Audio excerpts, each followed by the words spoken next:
Oui, ça va aller, vous allez voir. N'hésitez pas à déplacer. Je vais y arriver. Non, surtout, c'est pour vous que je m'inquiète.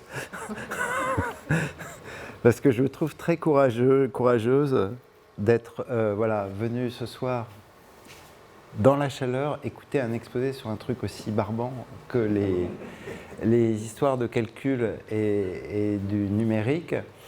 Donc c'est un peu un défi pour moi là. Je vais essayer d'être...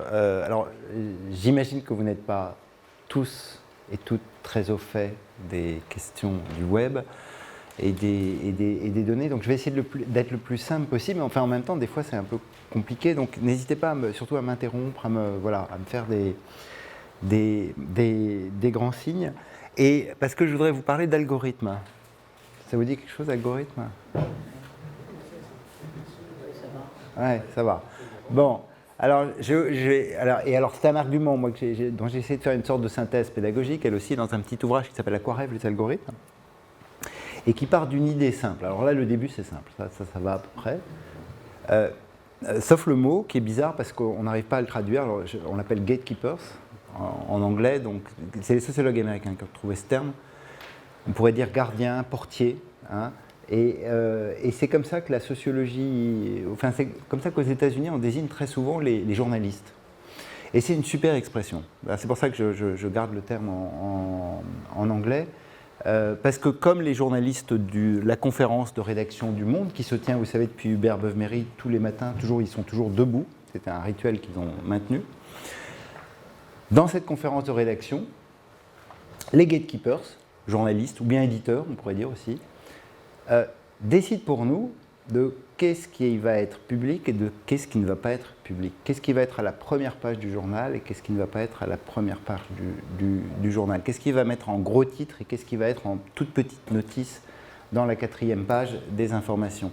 Ils ont une fonction, alors on dit aussi, c'est dans le jargon, on dit fonction d'agenda, c'est-à-dire en fait, ils fabriquent la hiérarchie des préoccupations que nous allons ensuite lire sur le journal et qui va ensuite être reproduite par les autres médias, puisqu'on le sait, dans le cas français, c'est démontré très fréquemment, les journalistes de la télévision, pour faire le journal du soir, reprennent à peu près la hiérarchie de l'information qui a été publiée dans le journal de l'après-midi, enfin maintenant du midi, qu'est Le Monde. Donc les gatekeepers, ils sont les gardiens de l'espace public, et ils produisent une hiérarchie de l'information qui devient ensuite la hiérarchie de nos priorités, et qui est extrêmement structurante en fait dans la constitution, on va dire au XXe siècle, de l'espace public traditionnel. Alors, je fais ce point parce que la question que je vais poser, enfin, je voudrais vous adresser, qu'on mette en discussion ce soir, c'est l'idée qu'on entre dans un monde dans lequel, même si les gatekeepers traditionnels, les humains, n'ont pas disparu, une partie aujourd'hui de la hiérarchie de l'information, et j'insiste beaucoup sur cette idée du classement, qu'est-ce qui est important, qu'est-ce qui est moins important, qu'est-ce qui est encore moins important, qu'est-ce qui est vraiment pas important du tout, est fabriqué par des artefacts qui calculent, artefacts, je vais dire un mot un peu bizarre que j'emploie, des systèmes calculatoires, que nous appelons des algorithmes. Hein. Et quand on regarde le web, même si on a l'impression qu'il y a trop d'informations sur le web, même si on a l'impression qu'on est perdu, même si on a l'impression que finalement il y a des gens qui feraient mieux de se taire, que c'est touffu, proliférant, que l'information est trop nombreuse, en fait on navigue sur une toute petite fraction de l'information qui est disponible sur le web. Hein. Alors, on considère, mais ce chiffre est sous-estimé, largement sous-estimé, que 95% de nos clics sur le web ne vont que vers 0,03% des contenus disponibles dans l'espace numérique. Et pourquoi ils ne vont que sur si peu d'informations disponibles, potentiellement disponibles? Parce que vous, comme moi, nous n'allons que sur la première page du moteur de recherche, on ne va pas sur la deuxième, puis on va rarement sur la deuxième, on va encore plus rarement sur la troisième, puis alors la 5e, la 10e, la 20e, autant dire qu'on l'a oublié. Vous voyez bien, quand vous mettez un mot-clé sur le moteur de recherche, il y a Google, enfin le moteur de recherche, je vous dis bien, il y a 350 000 résultats disponibles. Mais nous ne nous intéressons qu'aux 10 premiers résultats des moteurs de recherche. D'une certaine manière, l'algorithme, je vais revenir sur le terme, qui a classé, qui a produit ce rangement, qui nous a mis sur la première page un certain nombre d'informations, a mobilisé la même fonction que les journalistes debout de la rédaction du Monde lorsqu'ils ont dit ça on le publie à la une, ça on le publie pas à la une, ça on le rend public, ça on le rend pas public. On classe l'information. Alors voilà, en fait moi c'est la question qui m'a intéressé comme sociologue des médias en fait à l'origine, c'est de se dire on entre dans un monde dans lequel une partie du classement de ce qui est important et de ce qui ne l'est pas est produit par des algorithmes. Alors algorithme c'est un mot un peu compliqué, puis c'est un mot qui est compliqué parce que ça suscite une crainte sophistiquée, enfin une crainte, pas sophistiquée, une crainte traditionnelle dans nos sociétés. Alors je voudrais dire un mot du mot d'abord, algorithme, dont je ne vous fais pas toute l'histoire, et alors la définition d'algorithme en plus est controversée, enfin elle est compliquée parce que les informaticiens, ça vient du monde mathématique, hein, on peut même faire remonter l'origine du mot à un mathématicien arabe du 9e siècle. Les informaticiens en donnent une définition restrictive, qui est juste, hein, qui est de dire qu'à l'intérieur du code informatique, il y a des moments du code où on crée des séquences d'instructions ordonnées qui procèdent à une opération de transformation qu'on va appeler un calcul. Bon, c'est un peu compliqué comme argument. Les informaticiens en première année de cours disent aussi, et je trouve la définition, même si elle est parfois un peu contestable, ils ont une métaphore qui est bien, ils disent c'est comme une recette de cuisine. Une recette de cuisine, et c'est vrai que c'est assez typiquement un algorithme. C'est-à-dire vous avez des ingrédients en entrée, donc des données, vous avez des instructions que vous avez intérêt à suivre dans l'ordre. Hein, et ça c'est très important dans le code algorithmique, c'est qu'il faut bien suivre dans l'ordre les instructions qui sont présentées. Donc il faut séparer les blancs et les jaunes, par exemple. Ça c'est important, sinon vous allez rater le gâteau. Et à la fin vous avez un résultat. Et ce résultat, dans les systèmes informatiques, on va souvent vérifier sa qualité. Donc on va faire une boucle, souvent, sur le résultat pour vérifier sa qualité. Alors ça, mettons que c'est l'idée de ce que je vais appeler algorithme dans mon exposé. Et puis, l'autre dimension qui est centrale, c'est que ce mot, il y a 3 ans, personne, en gros, à part les informaticiens et puis les gens de statistiques, les gens de sciences, ne savaient ce que c'était un algorithme. Puis maintenant, le mot est devenu très à la mode, tout le monde en parle, ça fait la une des journaux, ah non je ne l'ai pas là, ça fait la une des journaux partout. Le Point a titré ces algorithmes qui nous gouvernent. Hein, donc vous voyez quand le Point titre comme ça, un peu comme les couvertures qu'ils font sur les francs-maçons, ça veut dire que c'est un thème qui est devenu central. Quand on entend l'idée que nous sommes calculés par des entités artificielles et statistiques, vient tout de suite une crainte. Et c'est cette crainte que je voudrais nuancer tout de suite, mais du coup pour dire quelque chose de compliqué. Alors je ne suis pas sûr que vous me suiviez complètement, et puis peut-être que ça fera débat tout à l'heure, c'est de souligner que pour plein de raisons, multiples et variées, qui sont liées aux effets de la critique de la technique dans la philosophie occidentale, qui sont liées aux films de science-fiction, qui sont liées à notre imaginaire, qui sont liées à plein d'autres choses, on est dans des situations où constamment, et vous comme moi on fait ça, on oppose, comme une sorte de conflit brutal, l'idée qu'il y a des humains et qu'il y a des machines. Voilà, qu'il y a 2 entités qui sont absolument séparées. L'humain est subtil, intelligent, sage, pertinent, poète, il a toutes les qualités possibles et imaginables.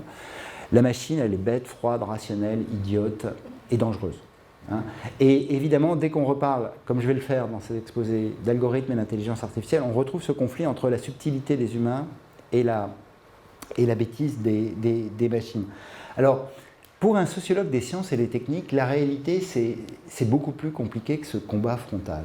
Voilà. Et c'est un peu l'idée compliquée que je voudrais faire passer, c'est qu'en fait, on fait couple avec des machines depuis que, précisément, nous définissons comme des humains. Et le roi Gourand, je ne sais pas si certains d'entre vous ont lu comme ça des souvenirs de paléontologie, d'anthropologie de l'homme, nous rappelle que l'homme est devenu homme et a commencé à fabriquer son environnement, son langage, son mode de vie, et cette idée qu'il s'est mis dans la tête qu'il était un humain très très différent des autres espèces animales, précisément parce qu'il utilisait un outil, précisément parce qu'il a fabriqué son environnement, précisément parce qu'il a artificialisé la nature, précisément parce qu'il a commencé à faire disparaître les autres espèces animales pour affirmer son pouvoir, et ce pouvoir, il l'a notamment constitué en faisant couple avec l'environnement technique qu'il a fabriqué.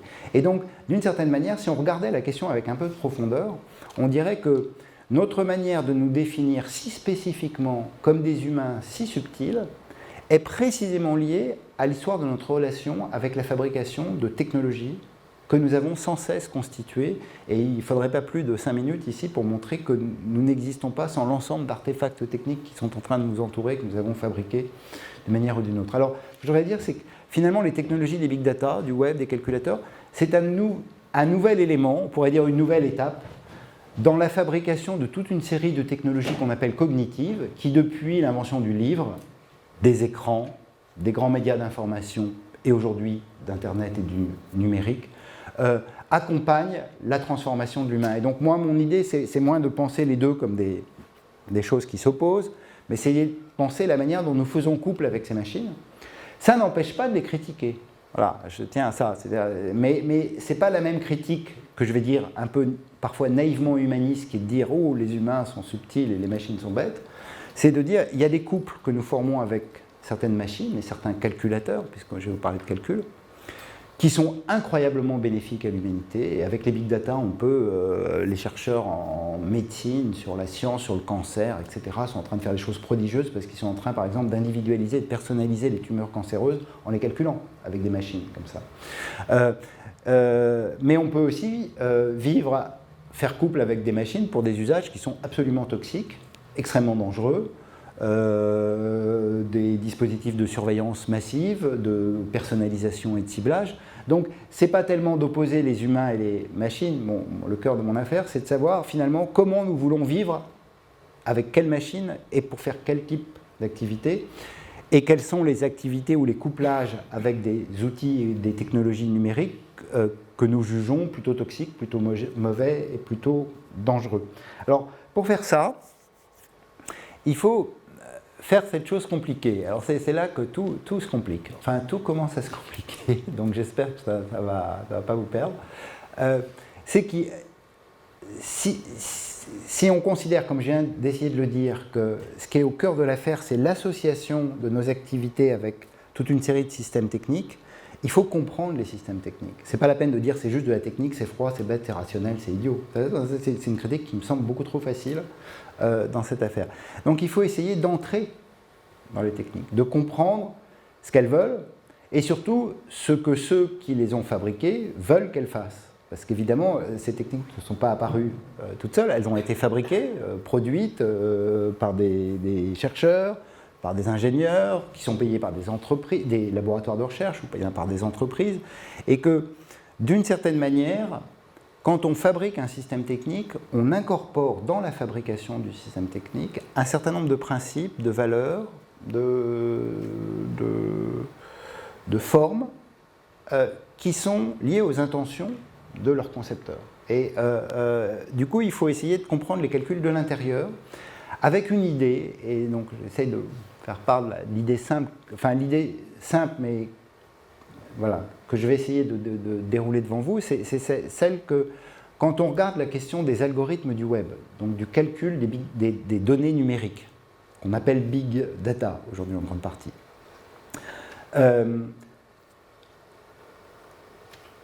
la manière de calculer est incorporée dans la technique de calcul qui est mise en place. Et du coup, la technique de calcul qui est mise en place, elle produit une manière de classer les informations, c'est à ça que je vais m'intéresser, de les ranger, de les ordonner, de les classer, qui dépend de la forme du calcul que les concepteurs ont mis à l'intérieur du système. Et il y a, dans l'histoire du web que je vais vous raconter, il y a plusieurs manières de calculer, je vais en dégager 4, qui produisent des formes de monde qui sont très différents, parce que le principe qui est incorporé au calculateur, par ses concepteurs, est extraordinairement différent dans le système. Alors ça a l'air compliqué comme ça, je donne un exemple qui est plus parlant, et en plus on connaît bien, parce hier on l'a pratiqué, qui est le système électoral. Le système électoral, c'est typiquement un algorithme.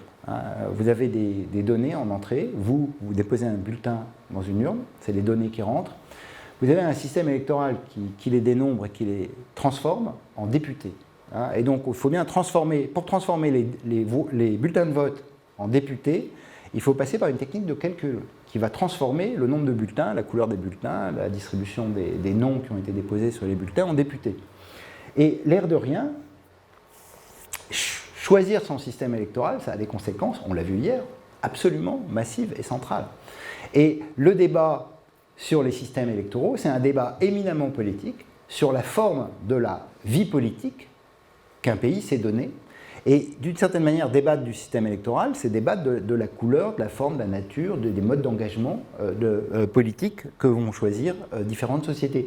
Les Anglais ont choisi, alors, je prends l'exemple anglais parce que c'est le plus sauvage, en sciences politiques, il est bien étudié, ils l'ont pratiqué aussi il y a peu de temps. C'est quoi le scrutin, le type de scrutin des Anglais? Non, scrutin uninominal à un tour par circonscription. Un seul tour. Uninominal par circonscription. C'est le truc le plus violent du monde. Hein. Alors il y a une loi en sciences politiques qu'on appelle loi de Duverger. Quand on utilise ce type de scrutin, on produit un monde politique qui est bipartisan. Hein. Et l'histoire de l'Angleterre, c'est que ça. Hein. Il y a toujours deux partis, alors ils peuvent changer, il y a toujours un troisième qui essaye, il n'y arrive jamais. Hein. Et si les Anglais vivent, et pour les Anglais c'est naturel, le monde politique dans lequel ils vivent, c'est un monde bipartisan parce qu'il a été façonné, fabriqué, construit, et puis en plus inscrit dans une tradition historique absolument irréversible, qui est le scrutin uninominal à un tour par circonscription. Bon, israélien, belge, système proportionnel, alors nous on nous l'annonce toujours, on va voir si on le voit arriver. Scrutin proportionnel, là, et surtout si les taux sont bas, ben, on peut avoir un monde dans lequel on a une représentation politique de députés qui est extrêmement polyphonique, multiple, variée. Il y a des partis avant les élections qui disent qu'ils vont s'allier avec tel parti, puis après les élections ils s'allient avec d'autres partis, etc. Des Israéliens ou des Belges, ils vivent dans un monde politique qui ne ressemble pas du tout au monde politique des Anglais. Et c'est ça le point que je voudrais essayer de vous faire passer, c'est que finalement, en choisissant un système électoral, on choisit ensuite la manière dont on s'engage, la manière dont on milite, la manière dont on comprend la politique, la manière dont on a structuré nos représentations, soit il y a deux camps, soit il y en a plein, et que c'est varié, et que ça fait des alliances, et que ce n'est pas la même forme de vie politique. Alors, l'idée que je voudrais essayer de vous faire passer, c'est que finalement, quand on regarde le web, et la manière de classer l'information sur le web, avec des algorithmes, ben on produit des mondes dont on ne se rend plus compte qu'ils ont été beaucoup produits par l'algorithme qui est derrière, et que le choix des techniques de classement, ben, il a produit, comme le système électoral l'a fait pour le monde politique, il a produit des manières de représenter l'information qui sont assez systématiquement différentes, et que pour ça, il faut les comprendre. Alors ce sera mon dernier point introductif, c'est de dire, on a vraiment intérêt à les comprendre. Alors évidemment, les gens qui les fabriquent, les statisticiens, les gens des data science, les plateformes dont on va parler, qui les mettent en œuvre, disent c'est secret, vous ne pouvez rien comprendre, de toute façon vous allez voir, c'est super compliqué. C'est vrai que c'est assez compliqué, hein, mais ça ne veut pas dire que ce n'est pas un enjeu citoyen de comprendre quel est le genre de principe qui est enfermé dans l'algorithme pour produire une manière de hiérarchiser dont on peut ensuite débattre et discuter parce que ça engage notre rapport à l'information, mais beaucoup plus que notre rapport à l'information, ce que j'ai essayé de vous dire avec l'exemple électoral, la manière dont on, sans y penser, en naviguant sur le web, bah, c'était sur la première page de Google, donc c'était la bonne information, et puis on n'a pas pensé que pourquoi Google l'a mis sur la première page, bah, il l'a mis parce que son algorithme, il a un principe de calcul très particulier qui fait que ça vient sur la première page. Alors, je vais vite vous dire, et alors je vais le faire de façon le plus simple possible, donc des fois je vais passer des slides et je vais pas m'étendre, mais je voudrais essayer de faire passer le message en essayant de dire, moi, une manière pédagogique de présenter le débat sur les classements algorithmiques des data du web, c'est de distinguer des principes de calcul qui sont différents. Donc c'est ce que je vais faire avec 4 principes. Et alors je vais tout de suite vous exposer mes 4 principes à partir d'une métaphore. Ma métaphore, c'est de dire il y a les données, et puis autour, il y a le calculateur. Le calculateur, c'est l'algorithme. Et le calculateur, je vais le faire tourner autour des données. Je vais d'abord le mettre à côté des données. Et quand on le met à côté des données, on fait la première famille de calcul. Et ça, c'est une famille très simple, donc on ne va pas s'y attarder. Elle calcule quelque chose qui est la popularité. Puis ensuite, je vais mettre le calculateur au-dessus des données. Et ça, vous allez voir, c'est Google qui fait ça avec le moteur de recherche. Et ça, c'est une famille qui est très importante. Alors, je m'y attarderai un tout petit peu plus, mais elle est très sophistiquée. Et ce que fait le moteur de recherche, c'est qu'il ne calcule pas la popularité, mais il calcule l'autorité. Et j'essaierai de vous dire quelle est la différence entre popularité et autorité. Il y a une troisième famille de calculateurs qui est venue dans l'histoire du web et qui est liée à cette chose que certains d'entre vous connaissent et pratiquent, qui sont les réseaux sociaux, Facebook, Twitter, Instagram, Snapchat, etc., qui mettent le calculateur non pas à côté ou au-dessus, mais dans les données. Et dans ces cas-là, le monde qu'on fabrique, c'est un monde de réputation. Et puis la dernière famille, et là je serai beaucoup plus long, sur lequel je vais m'attarder, parce qu'elle est liée à tout le débat actuel sur Big Data, intelligence artificielle, c'est de mettre le calculateur sous les données, et dans ces cas-là, le modèle, je vais l'appeler prédictivité. Alors voilà, d'une certaine manière, je pourrais m'arrêter là, je vous ai dit, mon topo, ça va être ça, c'est de dire, finalement, popularité, autorité, réputation, prédictivité, c'est 4 manières différentes de classer l'information. Et ce qu'a, je l'espère, d'éducatif et de politique, c'est de dire, après tout, je ne veux pas que ce soit la popularité qui décide de la manière dont on classe l'information, je préfère que ce soit l'autorité. Ou je ne veux pas que ce soit la réputation, ou bien je veux que ce soit la prédiction. On pourrait faire une sorte de salade entre ces principes pour composer le bon algorithme. Alors ça, je vais vous le passer. Et je vais essayer d'entrer dans la première famille de calcul qui est très simple et que vous connaissez très bien, enfin que nous connaissons très bien, parce que ce n'est pas le numérique qui l'a inventé. C'est les gens de la radio, de la presse et de la télévision. On pourrait dire que son représentant en France, c'est Médiamétrie. Vous savez, je mets ça pour l'anecdote. Ce qui est très frappant, c'est donc les mesures d'audience qu'on va regarder. Ces mesures, elles ont pour particularité le fait que tout le monde s'accorde pour dire c'est Médiamétrie qui mesure l'audience en France.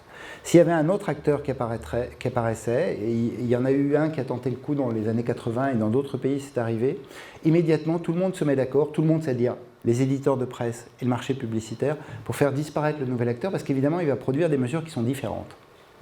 Donc tout le monde s'accorde pour qu'il y ait la même mesure, même si tout le monde sait qu'elle est très imprécise. Mais au moins, on a une seule personne pour mesurer, c'est typique. Qu'est-ce que fait la mesure d'audience ?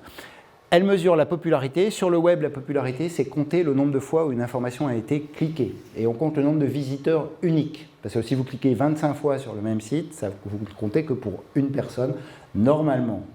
Parce que ces mesures sont assez truquées. Pourquoi je dis qu'elle est à côté du web ? Parce qu'en fait, c'est des mesures qui sont extrêmement propriétaires. Il n'y a que les propriétaires de sites qui la connaissent véritablement. C'est mesuré par Médiamétrie, mais Médiamétrie ne mesure que les 100 premiers sites. Après, les résultats sont complètement improbables. Et du coup, cette mesure qui nous vient du monde de la radio, de la télévision et de la presse, elle a une seule fonction, enfin elle a une fonction principale, qui est de dire au marché publicitaire, ce site-là est extrêmement populaire, ça veut dire beaucoup d'internautes se rendent sur ce site-là, et donc le prix de la publicité va y être plus fort. Et donc il y a un lien très intime entre la mesure de popularité et la mesure et le marché publicitaire.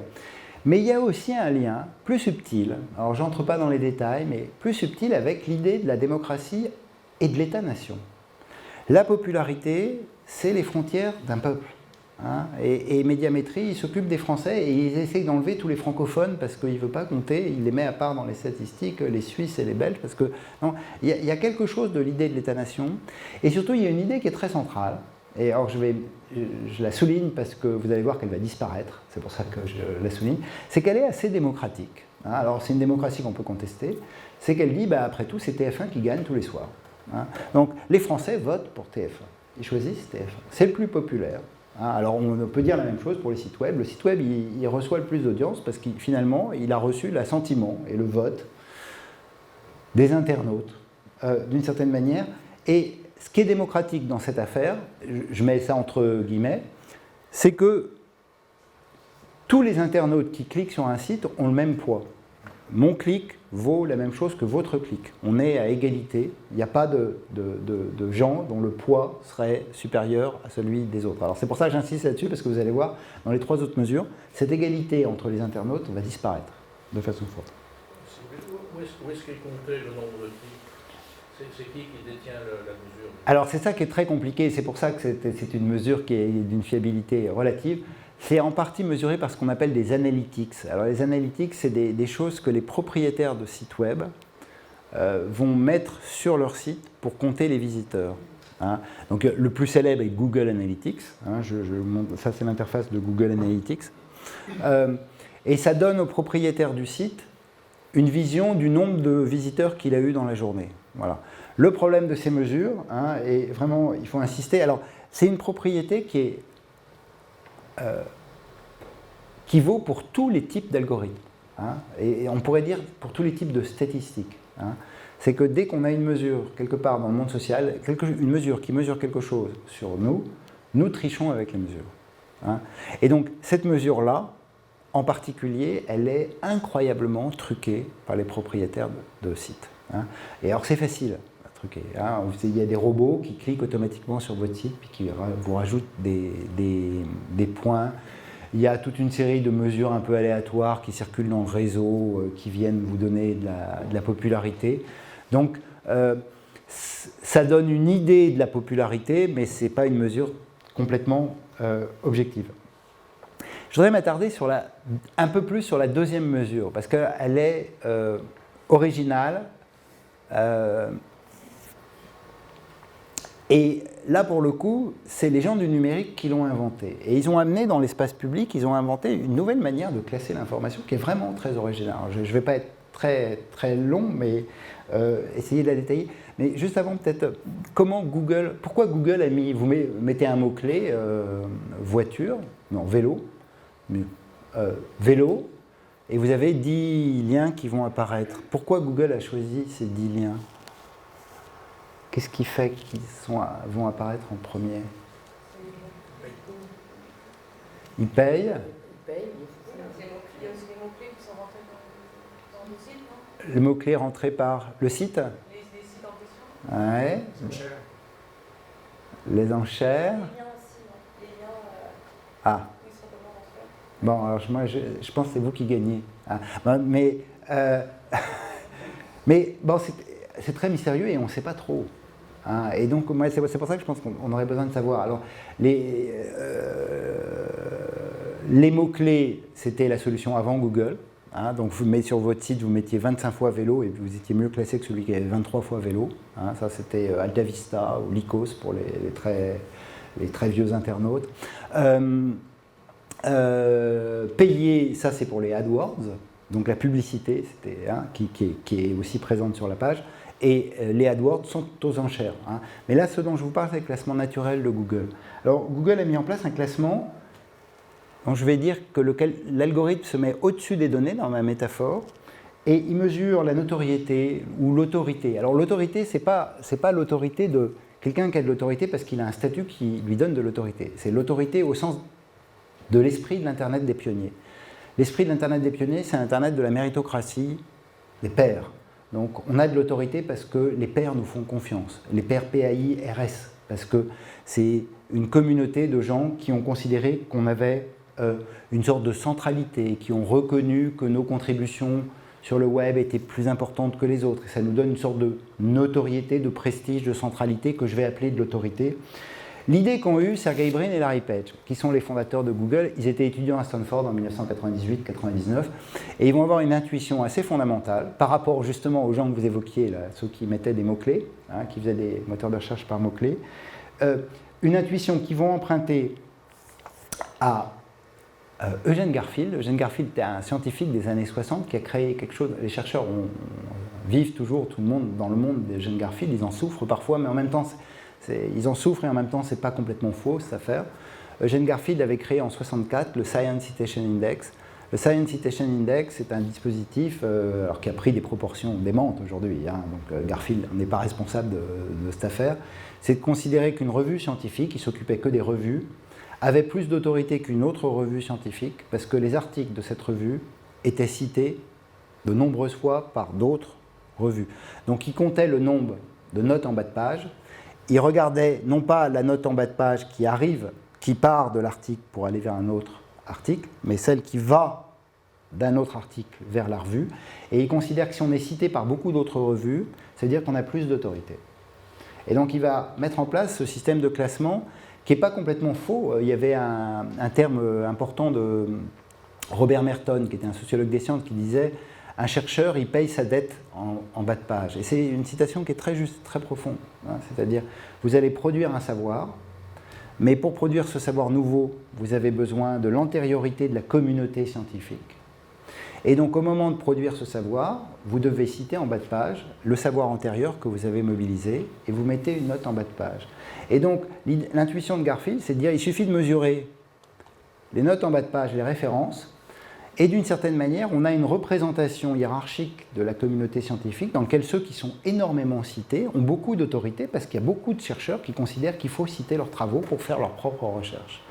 Et donc il y a quelque chose de cette idée que la communauté, les pairs, s'envoient de la reconnaissance, que cette reconnaissance, on peut la mesurer simplement en comptant la note en bas de page. On n'a pas besoin de savoir si la citation en bas de page, c'est pour dire il a raison ou il a tort. C'est pas grave. Le fait de dire il a tort, ça veut dire qu'il a de l'autorité. Ça veut dire qu'on est obligé de dire je ne suis pas d'accord avec lui. Le fait de dire je ne suis pas d'accord avec lui est un signal d'autorité. Et puis il va classer comme ça les revues, et puis ensuite on va classer les articles, puis ensuite maintenant on classe les chercheurs sur ce mode-là. Bon, c'est très critiquable parce qu'évidemment il y a plein de manières de truquer l'affaire, et puis il y a une hypothèse qu'on peut faire, je vous envoie l'hypothèse, finalement c'est que quelqu'un qui est pas cité par les autres, finalement on pourrait dire il y a presque deux hypothèses. Ce serait quoi les deux hypothèses? Un chercheur qui est cité par personne? Trop original. Personne n'arrive à le comprendre, on va dire. Donc, Oui, trop original, incompris. Oui, je serais assez d'accord. Moi, je dirais que, mais je serais plus brutal, moi. Moi, je dirais qu'il y a deux hypothèses. Soit il est génial, et du coup incompris, soit il est nul. Et il est quand même probable que les chances les plus fortes sont sur la deuxième solution que sur la première.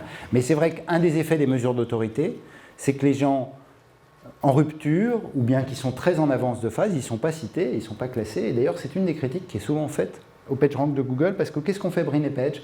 Ils ont pris l'idée de Garfield et ils l'ont mis en place sur le web. Le web, c'est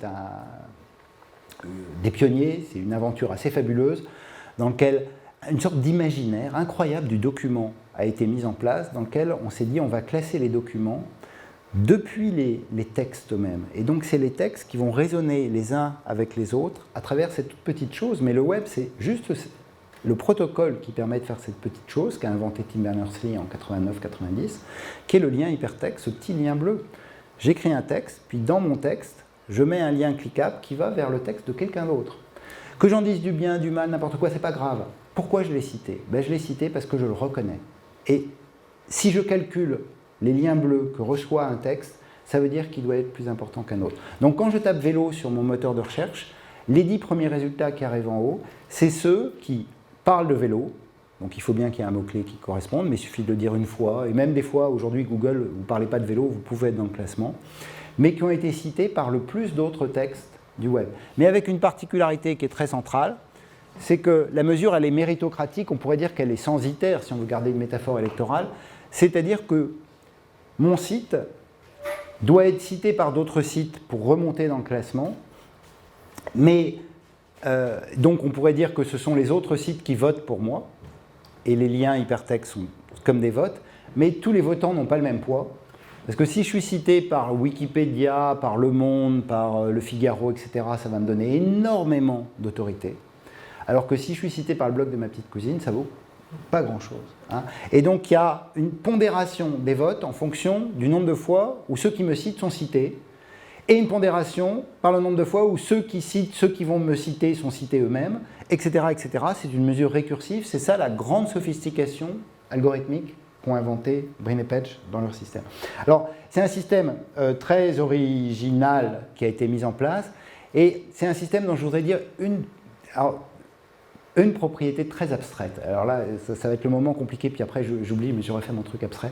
Pourquoi au-dessus du web? C'est parce que le rêve du PageRank, l'algorithme de Google, c'est de mesurer les liens que les internautes se font entre eux quand ils se citent avec le lien bleu, les webmestres, quand ils se citent entre eux. Mais il ne faut pas que les internautes qui se citent entre eux agissent en fonction de celui qui les observe par au-dessus. On est dans un modèle parfaitement scientifique, ce qui est exactement la culture scientifique de Google. Hein. C'est des gens de sciences naturelles. Hein, c'est des gens de sciences mathématiques. Et ils ont véritablement cette idée que, comme le microscope ne doit pas déformer le comportement des bactéries ou des cellules qu'on observe au microscope, il ne faut pas que l'instrument qui mesure agisse sur ceux qui sont mesurés dans le système. Il faut les regarder d'au-dessus. Le rêve de Google, c'est que voilà, les gens n'agissent pas en fonction de Google, mais ils agissent parce qu'ils écrivent un texte et ils ont envie de citer tel autre, ils ont besoin de citer tel autre et ils vont le faire à travers ces liens hypertextes. Et c'est cette mesure qui, pour toute une série de lois statistiques que je n'évoque pas, mais qui sont liées à la loi des grands nombres, au théorème du jury de Condorcet, à la loi de Galton, au théorème de la diversité, qui font que c'est une bonne approximation de la qualité des documents si ceux qui font des liens hypertextes ne sont pas en train de faire des liens hypertextes en pensant à ceux qui les calculent. Alors évidemment, c'est là qu'est le problème, parce que c'est hyper naïf, cette idée de ne pas penser à Google en faisant des liens hypertextes. Alors je ne vous fais pas cette histoire, mais vous vous doutez bien que les internautes, ils passent leur temps à penser à Google, les webmestres. Ils passent leur temps à s'envoyer des liens les uns les autres, à vendre des liens les uns les autres, à fabriquer des faux sites web dans lesquels ils se citent eux-mêmes, à aller sur les blogs des autres, dans les commentaires. Vous avez vu ça. Alors maintenant, ça ne marche plus, donc les gens le font moins. Mais les gens allaient dans les commentaires. Vous prenez un blog très célèbre, donc il est cité par beaucoup de gens. Puis vous allez dans les commentaires, vous ne parlez pas du tout du post du blog qui a été mis, mais vous faites un lien vers votre site et ça vous fait remonter dans le classement des moteurs de recherche. Donc, les internautes passent leur temps à penser à Google, c'est-à-dire à agir en fonction de l'algorithme qui les calcule par-dessus le système. Alors, j'insiste pas beaucoup plus là-dessus, juste pour dire, parce que je sais que c'est une question qui est posée souvent. Bon, c'est un système qui marche bien, c'est un système qui a domestiqué tout le web, c'est un système qui par ailleurs est éminemment critiquable, mais ça on va garder ça pour la discussion, et c'est un système, et là il faut que j'insiste, qui est une martingale financière absolument incroyable. Hein. C'est que Google a inventé un système dans lequel, alors moi je le résume comme ça, hein, pour être visible des algorithmes et pour être visible sur le web, c'est-à-dire bien classé dans les moteurs de recherche, soit vous le méritez, soit vous payez. Hein. Alors, soit vous le méritez parce que vous avez été cité par d'autres sites, et vous ne vous citez pas vous-même en allant faire des faux sites, ça Google va vous punir si vous observe. Et depuis 17 ans que ça dure, maintenant les webmestres inventent un truc pour se citer eux-mêmes, puis Google change l'algorithme pour le modifier, puis les gens inventent un nouveau truc, puis les gens changent l'algorithme, ça ne cesse de jouer au jeu de chat et de la souris. Hein. C'est ce système de se citer soi-même. Moi, l'exemple que je prends souvent, c'est celui des... Vous savez, vous vous rappelez de ça, enfin, vous avez entendu parler de ça, les actrices du théâtre parisien au XIXe siècle, elles payaient des étudiants la claque pour les applaudir après leur numéro. C'est exactement pareil, c'est-à-dire que les entreprises sont prêtes à payer extraordinairement cher des gens qui font ce qu'on appelle du référencement, et une partie de ces gens qui font du référencement, en fait, ils fabriquent des liens hypertextes pour citer l'entreprise, pour la faire remonter dans le moteur d'achat. Soit vous payez, soit votre visibilité, vous la méritez, parce que vous avez fait quelque chose de qualité, vous êtes cité par les autres, classement naturel, soit vous payez Google et vous achetez des mots-clés AdWords qui sont un système de vente aux enchères. Bon, c'est un modèle incroyable, hein, ça a domestiqué tout le... Des mots-clés. Oui, ça c'est la publicité. Vous voulez que je vous raconte la publicité ? Bah oui. Enfin, alors, peut-être d'abord je vais vous dire comment l'enlever, si ça vous dérange. Hein, donc vous pouvez mettre AdBlock, hein, ça vous enlève la publicité. Donc le système qu'a inventé Google, mais là les gens de Google ont entièrement piqué une idée à quelqu'un d'autre, il s'appelait Bill Gross en 2003, son entreprise s'appelait GoTo et c'est lui qui a inventé le système, c'est un système extrêmement performant. Les marques achètent aux enchères, et en plus c'est une enchère sophistiquée, c'est ce qu'on appelle une enchère à la Vickray, c'est second bid.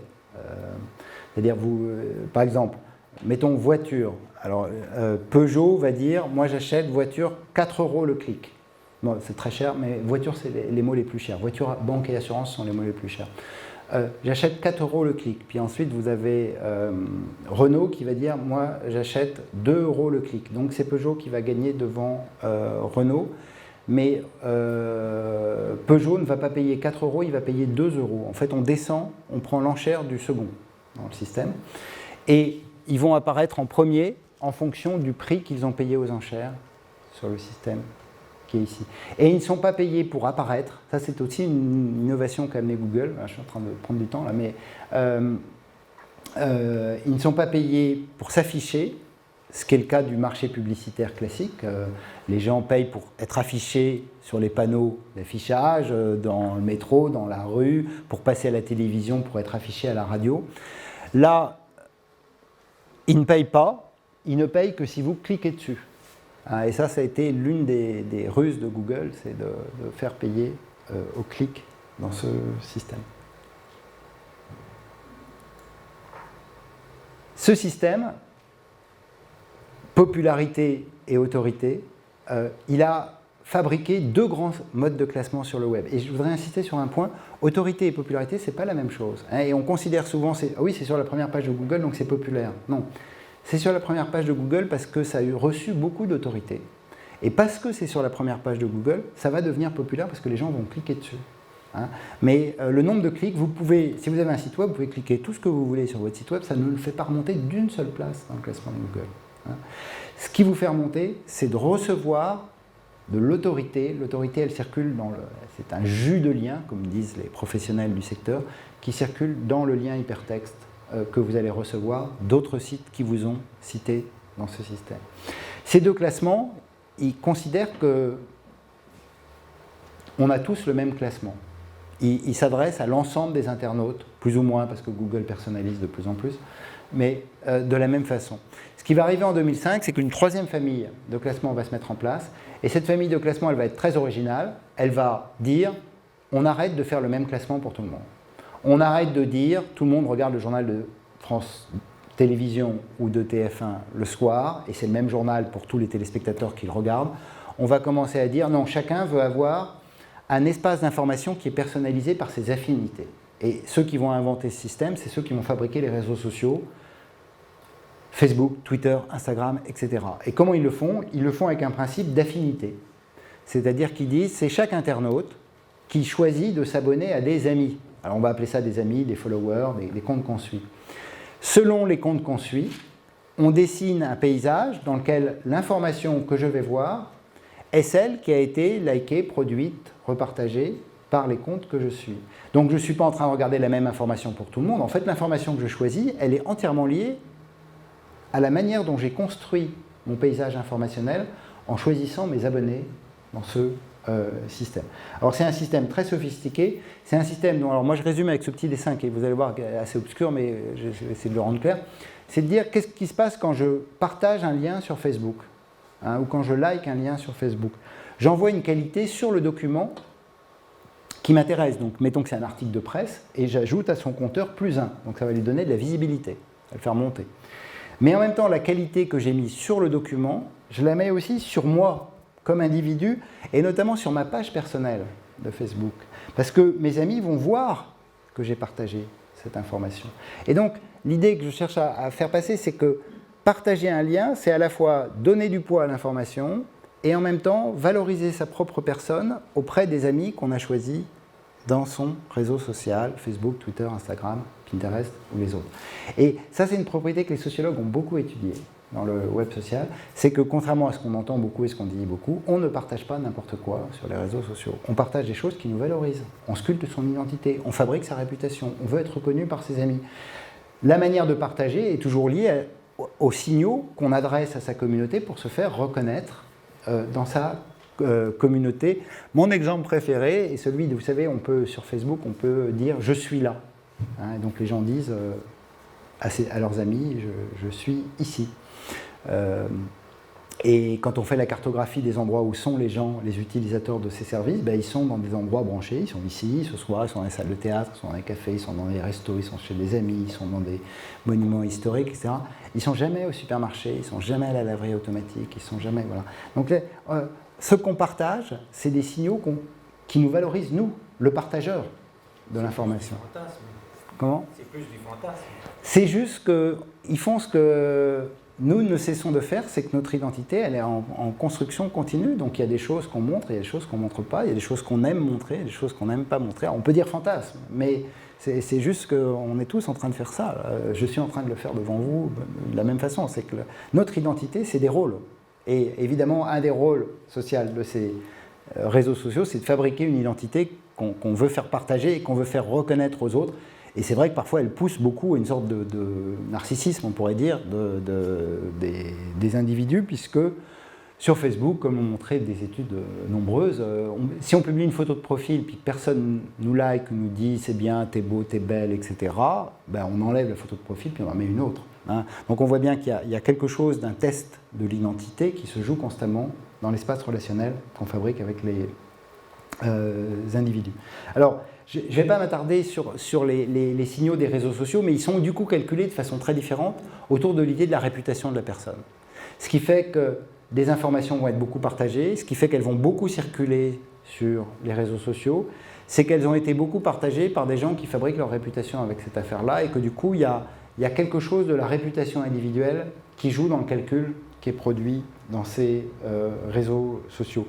Mais je voudrais m'attarder plutôt sur la quatrième famille et donc dire d'abord un point de critique qui a été fait à cette famille des réseaux sociaux et qui est essentiel parce qu'il permet d'introduire la quatrième famille.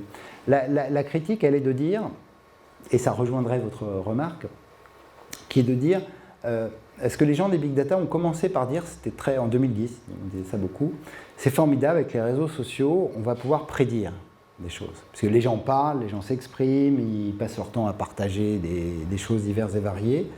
On pourrait trouver des bons algorithmes, calculer cette information, puis ensuite prédire un événement.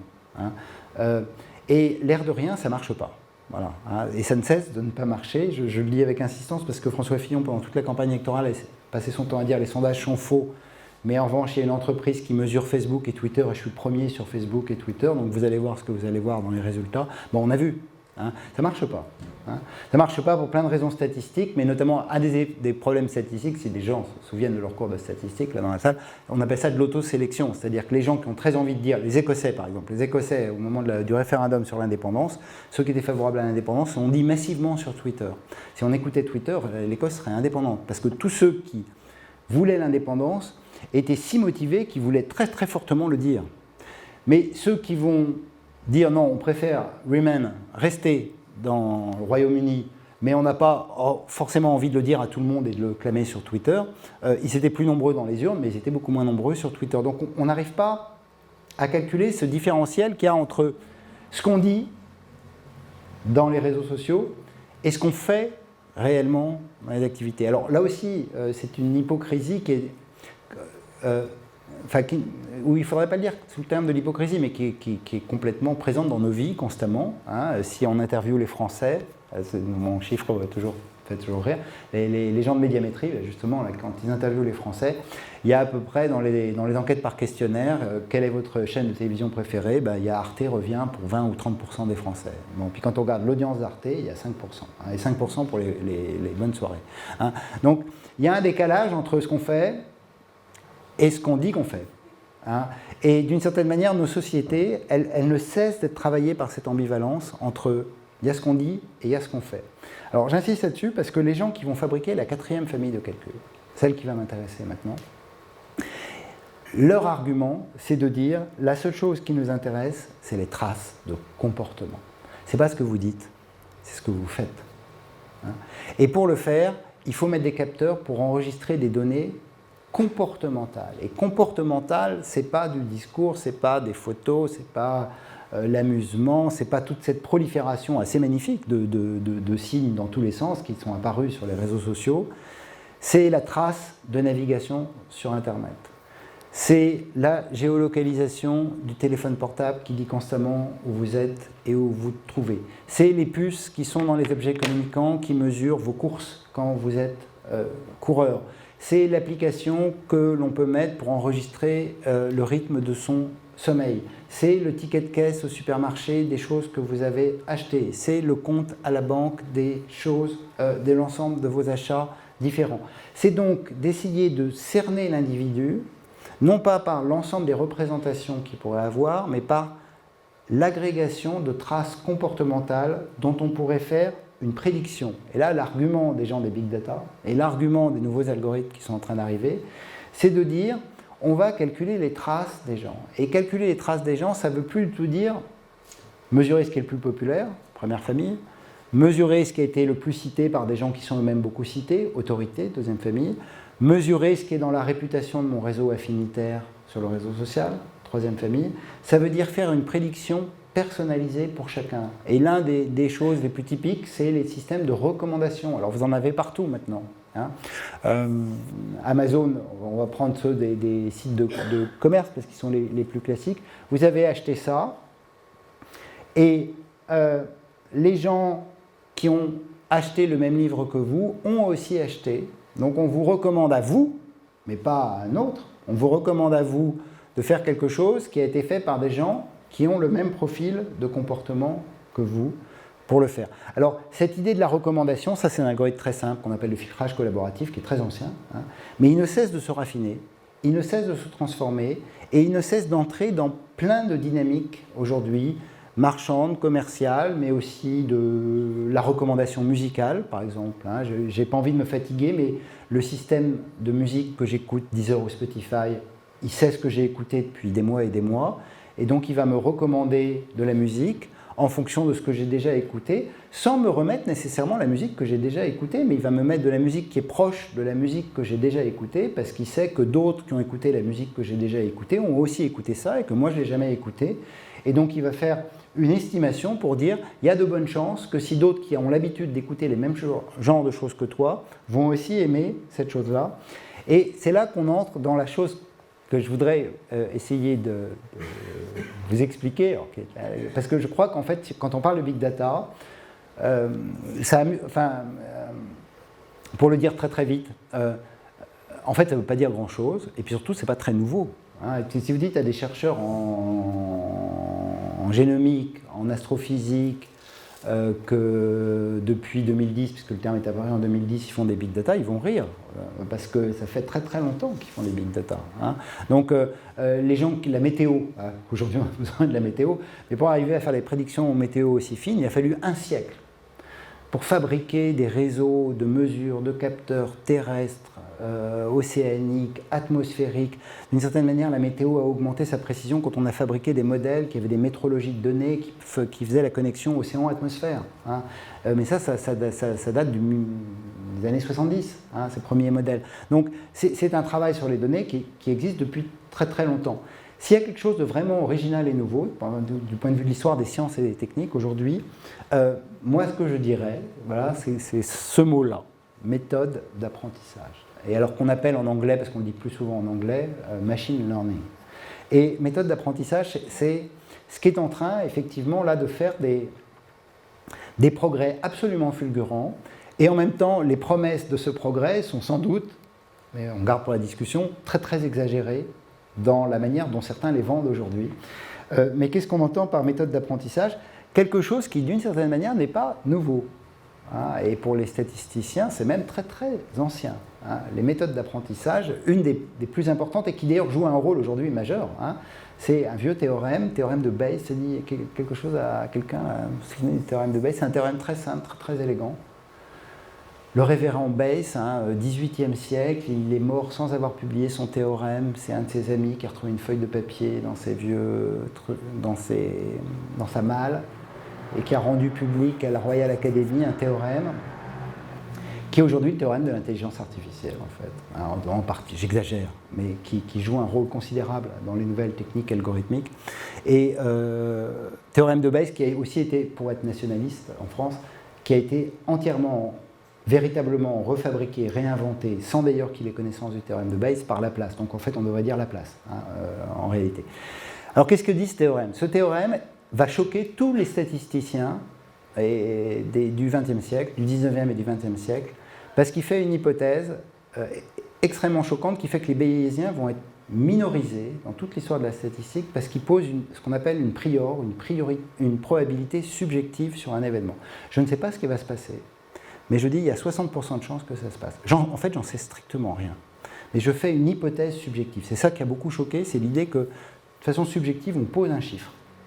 Et ce que pose le théorème de Bayes, c'est que ma probabilité subjective va être révisée par un événement ultérieur. Donc le nouvel événement qui arrive va réviser la probabilité de mon affaire. Le maire de New York, le 11 septembre 2001, on lui dit il y a un avion qui est entré dans une tour. Probabilité subjective, 90% de chance, accident du trafic aérien. Et puis un quart d'heure après, on lui dit il y a un deuxième avion qui est entré dans une deuxième tour. Et là, le nouvel événement l'oblige à réviser sa probabilité initiale. Il est obligé de dire non, 10% de chance accident de trafic aérien, 90% de chance acte délibéré et terroriste. Donc vous voyez que c'est le nouvel événement qui oblige à réviser la probabilité initiale. Alors je vous raconte cette histoire, pourquoi ? Parce que, en gros, ce qui est en train d'arriver, alors là je le raconte de façon incroyablement naïve et simpliste, parce qu'évidemment c'est beaucoup plus compliqué que ça, mais les nouveaux calculs statistiques qui sont mis en place par les algorithmes d'apprentissage, et c'est pour ça qu'on dit d'apprentissage, c'est qu'ils apprennent tout seuls. Ils apprennent des nouvelles données. La nouvelle donnée va être intégrée par le modèle qui va réviser les règles du modèle pour transformer sa manière de comprendre et de décoder le jeu de données qu'il a en face. Et du coup, on a ce sentiment, et qui évidemment agite immédiatement la représentation que je vous ai montrée tout à l'heure, les hommes, les machines, combat, que la machine apprend toute seule, qu'elle est autonome.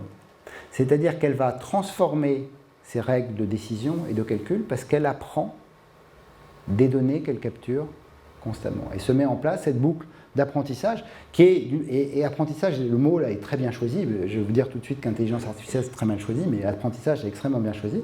Nous apprenons comme ça aussi, c'est-à-dire qu'on nous montre des exemples, on montre à un enfant, alors c'est là d'ailleurs la différence entre les machines et puis les humains là pour le coup, un enfant on lui montre 4 fois un chat, il a compris ce que c'était qu'un chat, c'est-à-dire qu'on lui a montré des chats, on lui a dit c'était un chat, et il sait, dans sa tête il a fait un modèle chat, et puis le modèle chat il va pouvoir l'appliquer aux nouvelles entités à 4 pattes et à poils qu'on va lui montrer, et il va les appeler des chats parce qu'il a appris d'un modèle. Bon, c'est d'une certaine manière ce qui est en train d'arriver dans les systèmes statistiques d'algorithmes, c'est-à-dire qu'on va apprendre avec des modèles. Simplement, les modèles informatiques là, de neurones dont je vais vous parler, il faut leur montrer 10 000 chats pour qu'ils arrivent à le décoder. Mais ils sont en train d'arriver à le faire. Et on appelle ça aujourd'hui, dans le débat, intelligence artificielle. Alors c'est là que je voudrais faire un tout petit dégagement d'historien des sciences et des techniques. C'est que l'intelligence artificielle, alors ça devient presque un gag, elle est née 3 fois et morte 2 fois, et puis là elle connaît un renouveau formidable, on en entend parler partout à la télé, dans les journaux, et puis avec l'idée que ce sont des entités autonomes qui vont prendre le pouvoir, qui vont prendre notre travail, qui vont décider à notre place, dont on va tomber amoureux, qui vont être émotionnels, enfin bon, vous voyez tout le discours qui les accompagne. Alors, pourquoi je vous dis que c'est né 3 fois et mort 2 fois? Alors, les gens d'intelligence artificielle appellent ça, il y a eu 3 printemps et 2 hivers. C'est né en 1956 et c'est fondé par John McCarthy et à l'époque de la cybernétique, et c'est plutôt une idée, un concept. C'est très brillant d'ailleurs, c'est dans la foulée de Turing, c'est extrêmement brillant. On oublie la première génération. Mais en revanche, je vais m'attarder sur la deuxième génération, parce que la deuxième intelligence artificielle, c'est un renouveau, un nouveau printemps qui apparaît dans les années 80. Et avec une idée très forte.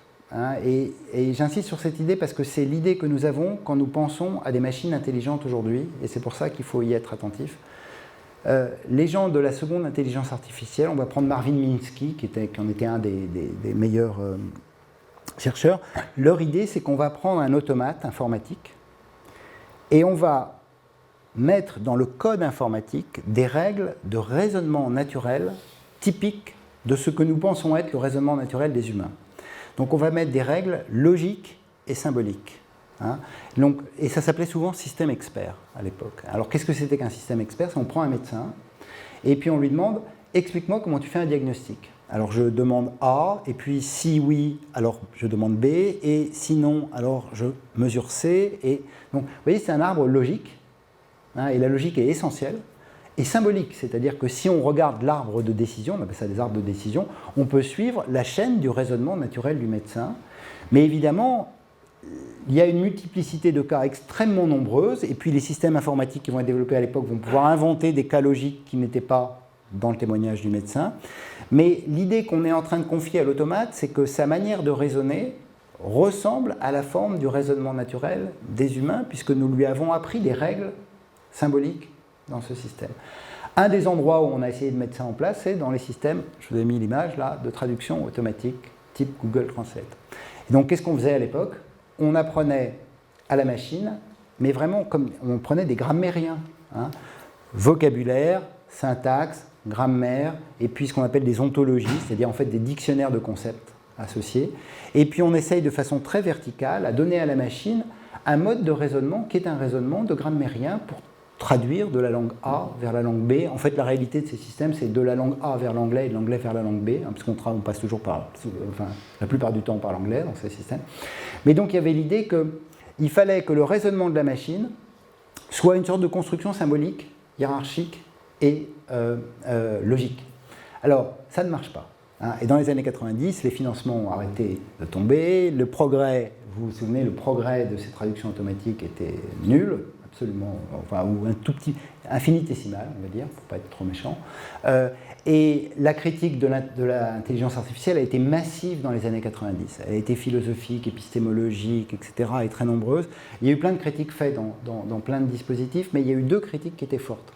Et la première, c'est de dire, l'air de rien, quand on prend des décisions, on raisonne à partir de choses qui ne sont pas des règles symboliques qu'on peut formuler.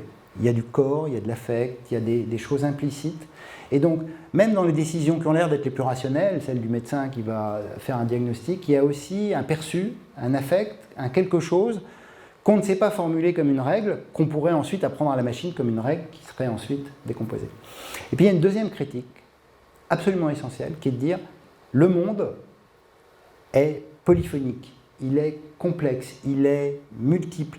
Aucun cas ne se ressemble tout à fait.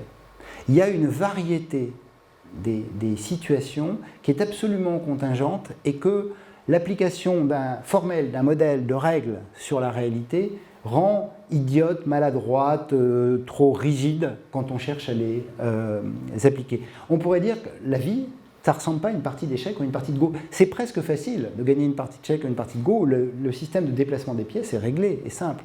Mais dans la vie réelle, c'est beaucoup plus compliqué parce qu'il y a l'argument, et je vais l'appeler de façon importante, l'argument du contexte. Il y a une variété des contextes. Et ça, tous les contextes, ils ne sont pas dans les règles du système. Alors, pourquoi je vous raconte ça? Parce que à la fin des années 90, va se mettre en place un groupe de chercheurs absolument minoritaires, marginalisés parce que bayésiens, qui vont mettre en place une autre technique de calcul et qui va être très bizarre, hein, et que IBM puis Google va mettre en place, et puis maintenant elles sont partout, qui est de dire on bazarde cette idée de rendre la machine intelligente avec des règles logiques et symboliques. On enlève les règles. Et donc les calculateurs, les fameux algorithmes qu'on voit passer aujourd'hui, en fait, ils sont assez idiots. Bon, ils sont très très forts, subtils, pleins d'intelligence de partout. Mais en fait, le principe est complètement idiot. Enfin, il n'est pas complètement idiot, il est statistique. On va arrêter de rendre les machines intelligentes, on va les rendre statistiques. Et donc, ils ont enlevé les règles. Et puis, ils ont dit, le problème, c'est le contexte. Très bien, rentrons contexte. Au lieu de faire des règles logiques, on va rentrer des contextes. Qu'est-ce que c'est pour la traduction automatique des contextes? C'est qu'on va prendre des textes qui ont été traduits par des humains. La Commission européenne, tous les jours, publie des boîtes entières de documents en 25 langues de tous les discours qui ont été publiés. Ça, Google les avale tous les jours. Hein. Et un mot, deux mots, trois mots, quatre mots. Ils font des scores de probabilité statistique. Si j'ai 4 mots dans la langue A, la probabilité qu'on les traduise par ces 4 mots-là dans les langues B est de 63%, par ces 3 mots-là plus un autre mot qui n'y était pas, c'est 59%. Puis là, on fait des scores, et puis ces scores, on va les adapter à la structure syntaxique de la phrase, quand même un tout petit peu, et puis on va essayer de traduire avec ce système-là. La machine ne cherche plus à faire de la grammaire, de l'ontologie, de la syntaxe, etc.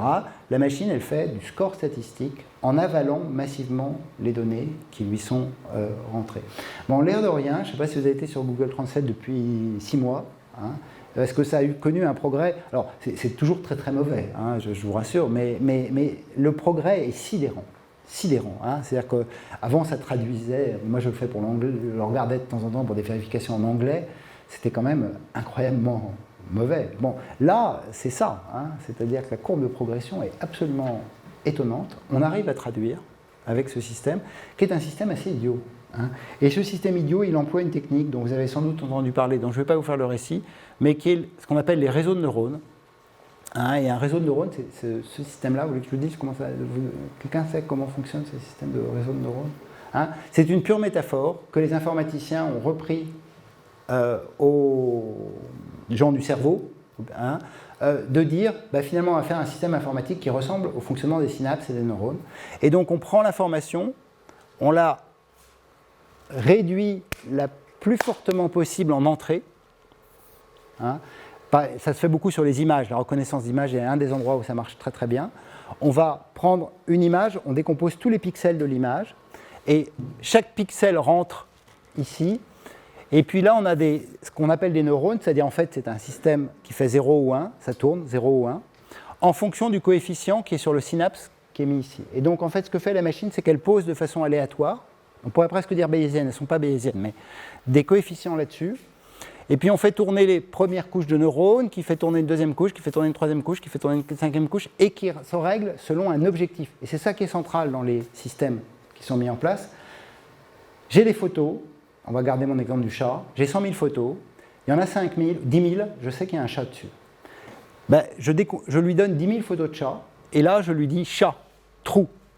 Vrai. Et donc, il y a un système de réglage des coefficients sur chacun des neurones qui va faire une matrice de chiffres. Cette matrice de chiffres, c'est un chat. Alors, c'est plus symbolique. On peut ouvrir l'algorithme, rentrer dedans, on ne voit pas le chat. Dans les systèmes de la seconde intelligence artificielle, on voyait le chat. Il était symbolique, il était logique. Là, c'est une matrice de chiffres. Cette matrice de chiffres qui fait tourner les neurones, c'est un modèle de chat. Je l'ai fait tourner, j'ai fait l'apprentissage sur 10 000 photos de chats que je connaissais dans ma base de données. Je prends le modèle, il me reste 90 000 photos, je fais tourner mon réseau de neurones sur les 90 000 autres photos, il voit les chats. Il me dit là, il y a un chat sur celle-là, il n'y a pas de chat sur celle-là, il y a un chat sur celle-là, il n'y a pas de chat sur celle-là. Et donc, c'est assez mystérieux. On ne sait pas complètement encore mathématiquement expliquer pourquoi ça fonctionne. Hein, donc c'est ce qui rend une part du mystère et de l'idée que c'est une boîte noire absolument étrange. Mais ces techniques qu'on appelle de computer vision sont en train de fonctionner de façon massive et elles permettent de dégager. Alors vous voyez, là, c'est chaque couche de neurones, hein, voit ça, puis voit ça, puis voit ça, puis voit ça, puis progressivement on voit l'image qui se fabrique parce que les neurones gardent une partie de l'information, ils détectent des structures de forme dans l'image qui leur permettent de voir qu'il y a un chat ou qu'il n'y a pas de chat dans cette affaire. Alors, c'est ça qui est nouveau, c'est ça qui est assez original, et c'est ça qui me permet de, j'ai été beaucoup trop long, mais d'essayer d'en tirer quelques enseignements sociologiques que je voudrais juste donner, mais comme ça, de façon très rapide pour qu'on débatte. La première, c'est qu'on nous dit que ça prédit. Bon, en fait, ça prédit parce que ça a des bonnes informations sur le passé des gens. Alors moi, j'insiste beaucoup là-dessus, mais ce qu'on appelle la prédiction, c'est en fait la mesure du passé. Hein. Et donc, c'est pas... parce qu'on a ça en tête, j'insiste là-dessus, on a le précog de Minority Report, vous savez, c'est cette sorte d'agent artificiel qui devine le crime avant même que le criminel se soit formulé à lui-même une intention criminelle. Donc il saurait qu'il y a un criminel. Bon, on n'est pas du tout dans ce monde-là. Hein. On est dans un monde dans lequel on a des traces et que les traces prédisent le futur. Elles le prédisent tellement que, d'une certaine manière, les techniques algorithmiques qui sont en train de marcher aujourd'hui, c'est les techniques dans lesquelles nous leur avons donné beaucoup de traces de choses où nous sommes nous-mêmes très réguliers. Alors ça, le sociologue aime beaucoup cette idée-là. C'est-à-dire que contrairement à l'idée que nous aimons entretenir beaucoup, que nous sommes libres, autonomes, qu'on fait des choix, qu'on est cosmopolite, qu'on est ouvert à la diversité, qu'on adore ça, mais qu'on est les êtres les plus autonomes du monde, en fait, nous sommes monotones et réguliers. Hein, et il suffit de regarder vos déplacements dans les supermarchés, hein, on prend les mêmes trajets, déplacements quotidiens, c'est d'une régularité extrême, c'est pas très compliqué. Si je vous interviewe sur vos amis, ils ont sans doute à peu près une profession assez semblable à la vôtre, ils ont des goûts culturels qui ne sont pas éloignés des vôtres et ils ont sans doute des idées politiques qui ne sont pas très très différentes des vôtres. Bon, la vie sociale est structurée par des régularités. Si ces régularités sont bien mesurées, ce qui est loin d'être le cas heureusement dans le monde numérique, hein, mais ce qui pourrait le devenir si toutes les bases de données s'agrègent les unes les autres, nous produisons des signaux réguliers qui permettent de faire le genre de prédiction que font ces techniques algorithmiques. Troisième enseignement, c'est que si je me suis bien fait comprendre, vous voyez que l'idée qu'il y aurait la machine puis l'humain est assez idiote, parce que là, toutes les techniques qui sont mises en place, surtout la dernière qui marche bien, hein, précisément, c'est nous qui éduquons les algorithmes. C'est-à-dire qu'ils font des modèles à partir des données que nous leur donnons. Nous leur disons qu'il y a un chat sur l'affaire. La Commission européenne traduit des textes pour apprendre l'anglais, enfin non, pour apprendre le français, l'allemand, le letton, l'espagnol à Google Translate. Les voitures, les Google Cars sont en train de faire des milliers et des milliers de kilomètres partout sur les routes américaines pour apprendre ce que c'est qu'une route, ce que c'est qu'un piéton, ce que c'est qu'un passant, ce que c'est qu'un landau, etc. Donc elle apprend. Hein.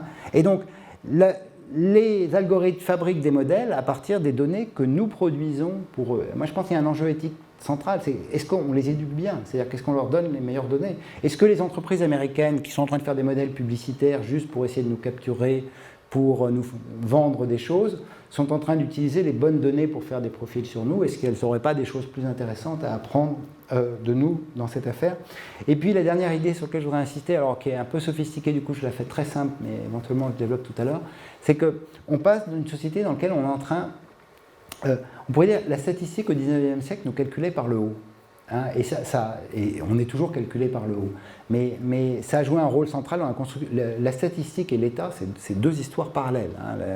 Les grandes institutions statistiques elles sont destinées à ce que le souverain connaisse sa population, la mortalité, la morbidité, la natalité, les crimes, etc. Toute la mesure, en fait, le tableau de nos sociétés ont été produits par les États à partir de tableaux catégoriels. Et ce qui s'est constitué au XIXe siècle, c'est l'invention de la démographie, de la sociologie et du marketing.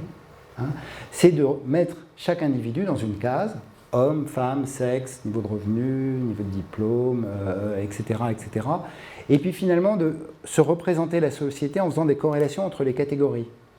Cette affaire. Alors moi, il me semble que ce qui arrive aujourd'hui avec les big data, et avec notre complicité, c'est pour ça que j'insiste sur cette affaire, c'est que les catégories statistiques sont en crise, comme l'est la crise de la représentation politique ou la crise de la confiance dans les journalistes. C'est-à-dire nous ne voulons pas que les hommes politiques, les partis décident du programme pour nous, que les journalistes choisissent l'information pour nous, mais nous ne voulons plus appartenir à la catégorie des ménagères de moins de 50 ans ou de ne sais quoi.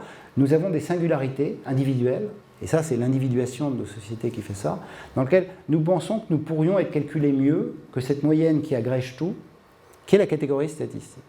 Et d'une certaine manière, ce qu'ont en train de nous dire les plateformes américaines, c'est très bien, je vais vraiment vous calculer. Mais pour vraiment vous calculer, je veux votre ticket de caisse, je veux vos navigations sur le web, je veux les musiques que vous écoutez sur Deezer, etc. Et dans ces cas-là, je vais vous calculer par le bas, c'est-à-dire en dessous des catégories statistiques. Et ça, c'est assez mystérieux, c'est assez nouveau, ça marche de temps en temps avec beaucoup de données, mais ça ne marche pas tout le temps, mais c'est en train de se mettre en place.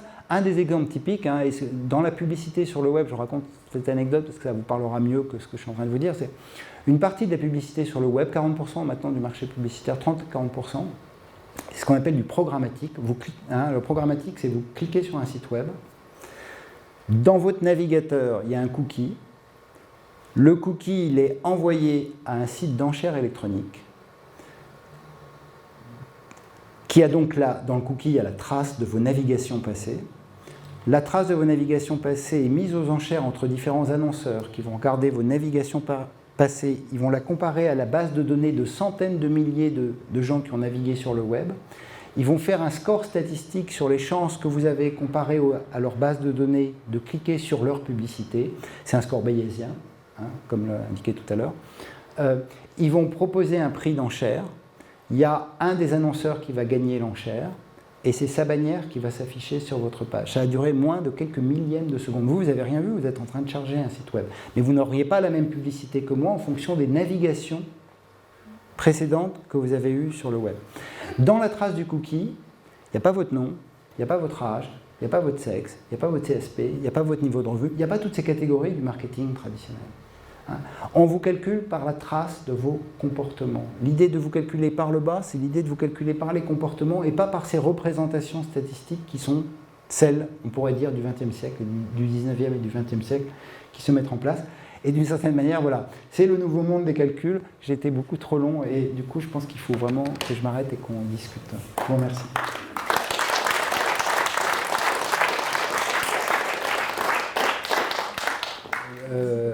Parce que les algorithmes sont utilisés dans le monde politique à plein d'endroits différents. Donc c'est pour ça qu'il faut être attentif à ces affaires. Ils sont principalement en fait utilisés pour faire du campaigning, enfin de la campagne électorale. Donc les partis, mais notamment aux États-Unis. Mais en France, du fait de la primaire, là on a fait, du fait de la primaire, des primaires de droite et de gauche, on a créé des fichiers qu'ont les partis et qu'ils n'avaient pas précédemment, des lecteurs.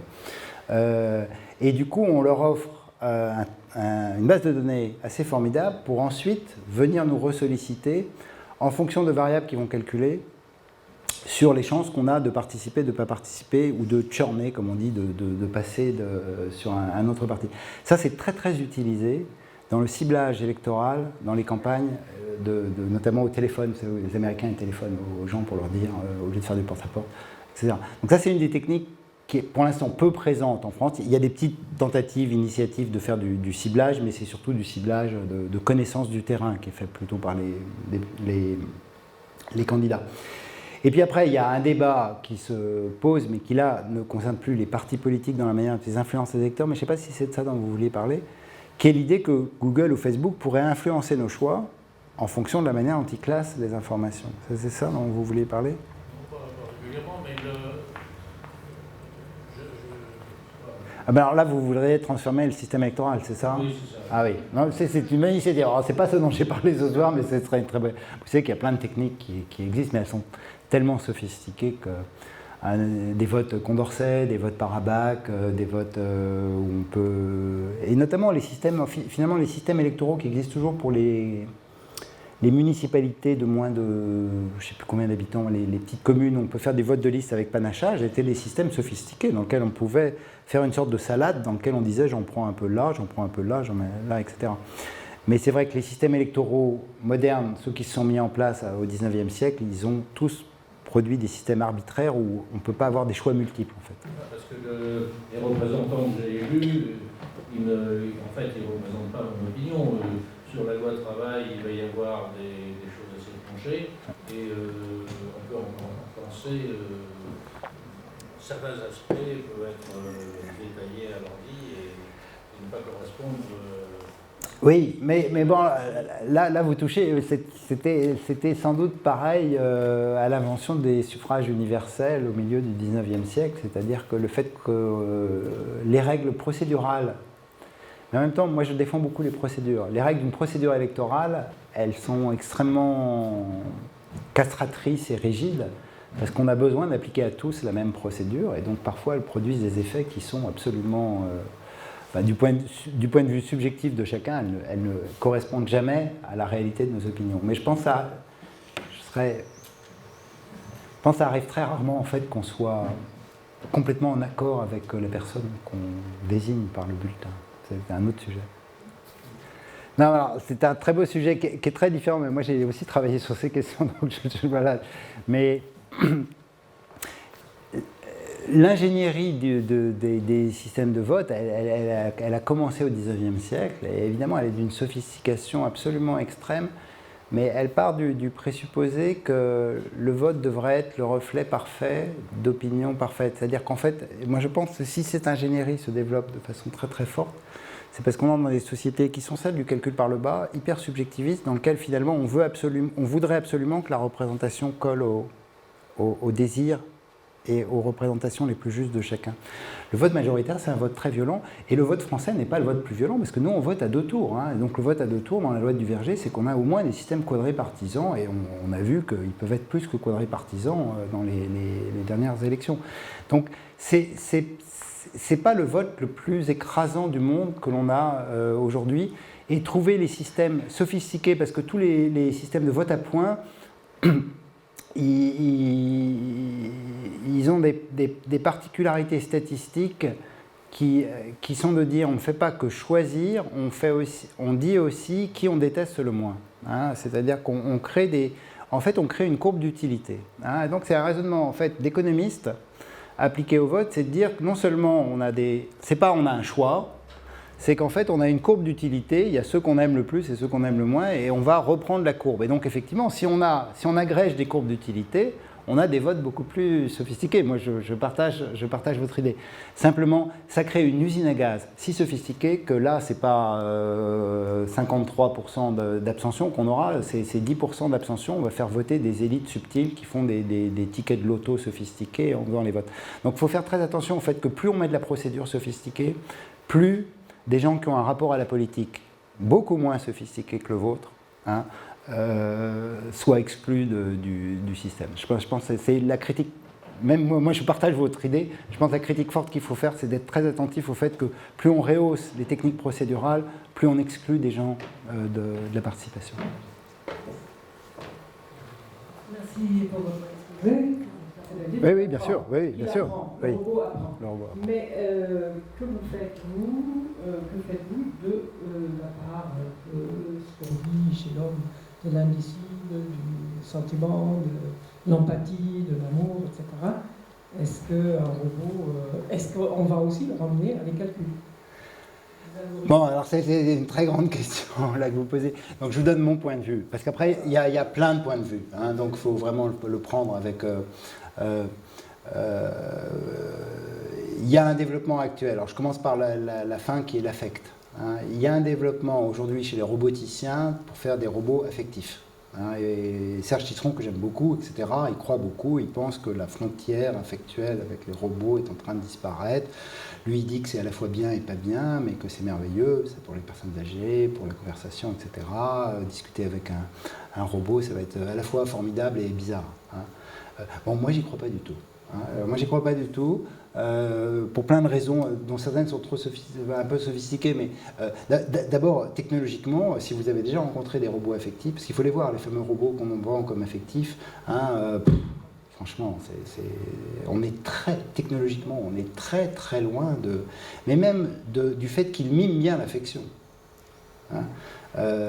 Et bien jusqu'à il y a 2-3 ans, les robots, ils faisaient beaucoup, c'était un grand truc chez les roboticiens, c'est qu'ils faisaient des parties de foot.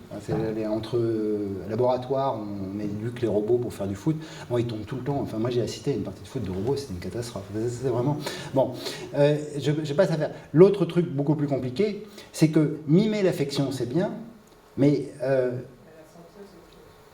c'est plus que ça, c'est dans notre intention à nous, c'est-à-dire que si on comprend que l'affection n'est pas une affection qui a le même type d'intériorité que la nôtre, on n'a pas le même rapport affectif à eux.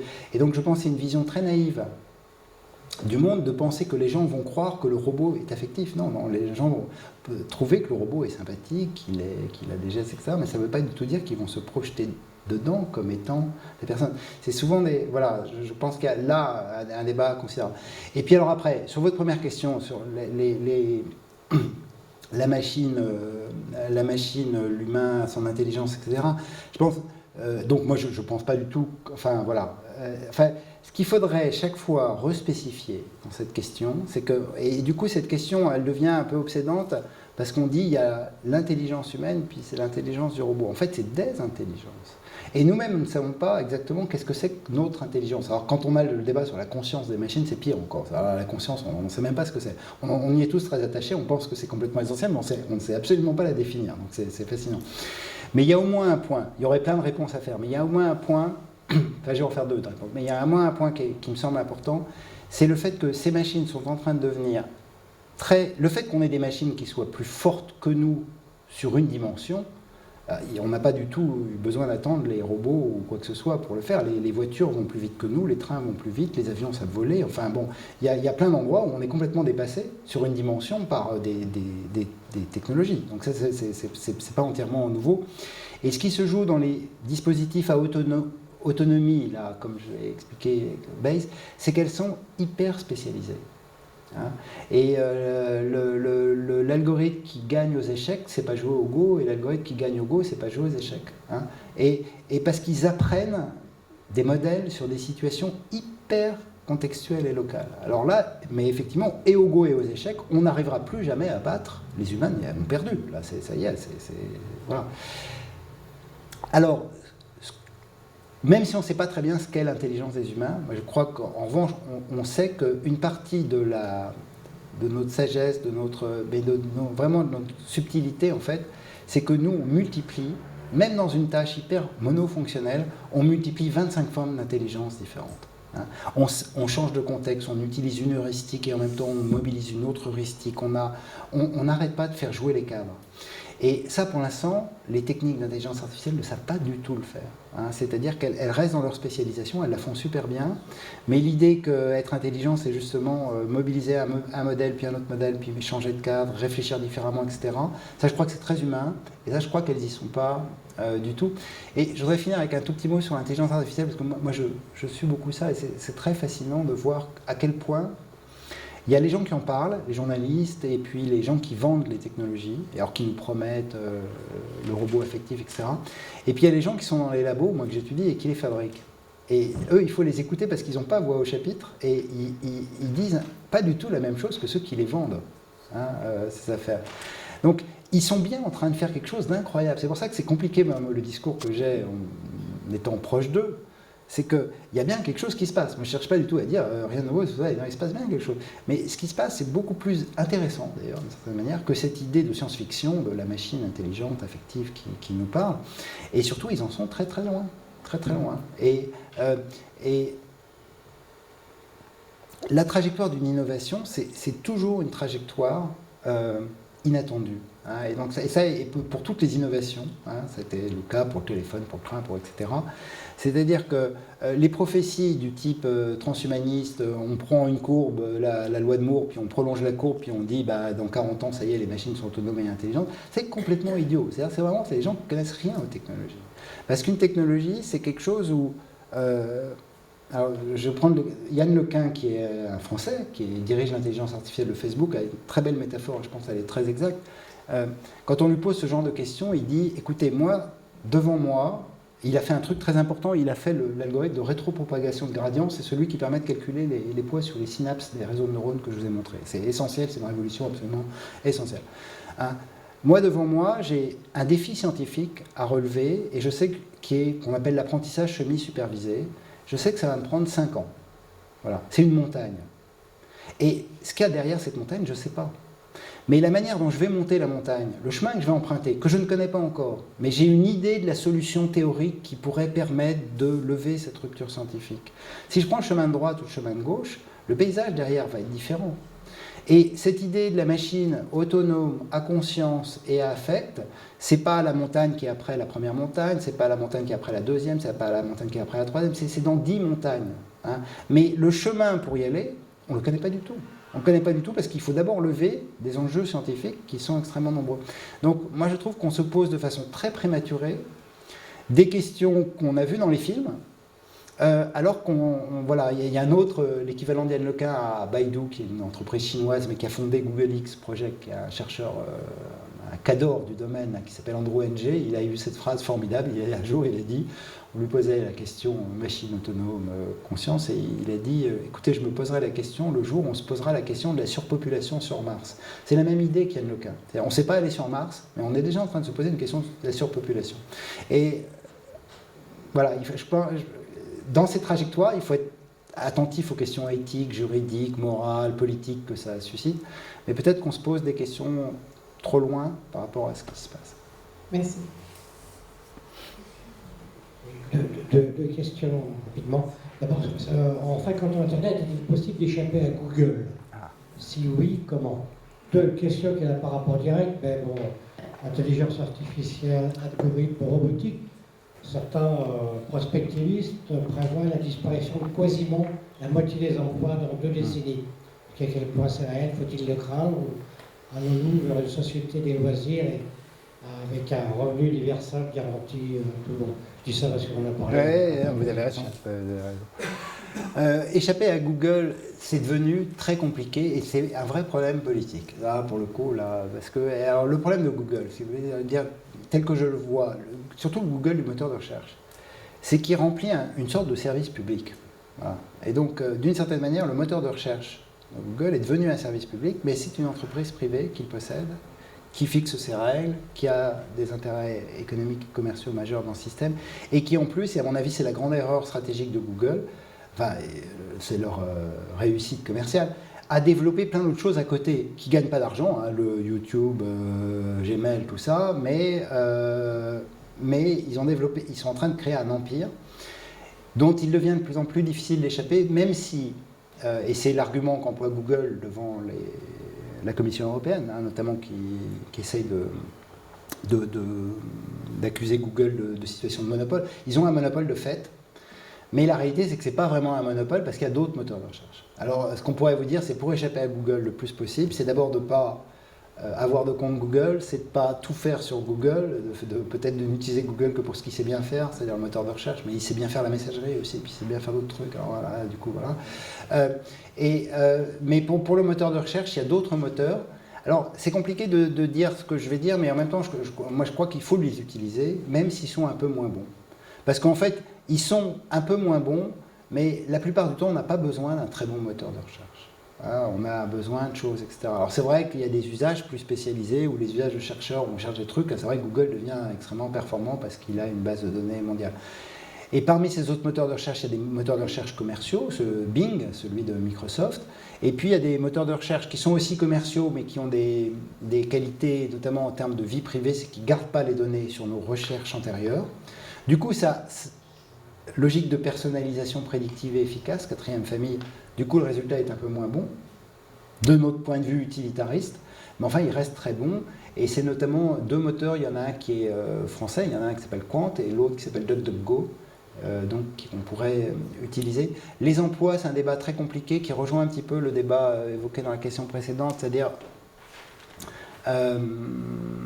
quand il y a une nouvelle technologie, il y a des prophètes pour les vendre et il y a des Cassandres pour dire ça va être l'horreur. Donc c'est toujours la même chose, hein, c'est toujours le même discours qui vient, on appelle ça panique morale en fait. Puis après, 10 ans après, on se rend compte, ah bah c'était... Les prophètes se trompaient et les Cassandres exagéraient, et puis les sociétés s'adaptent.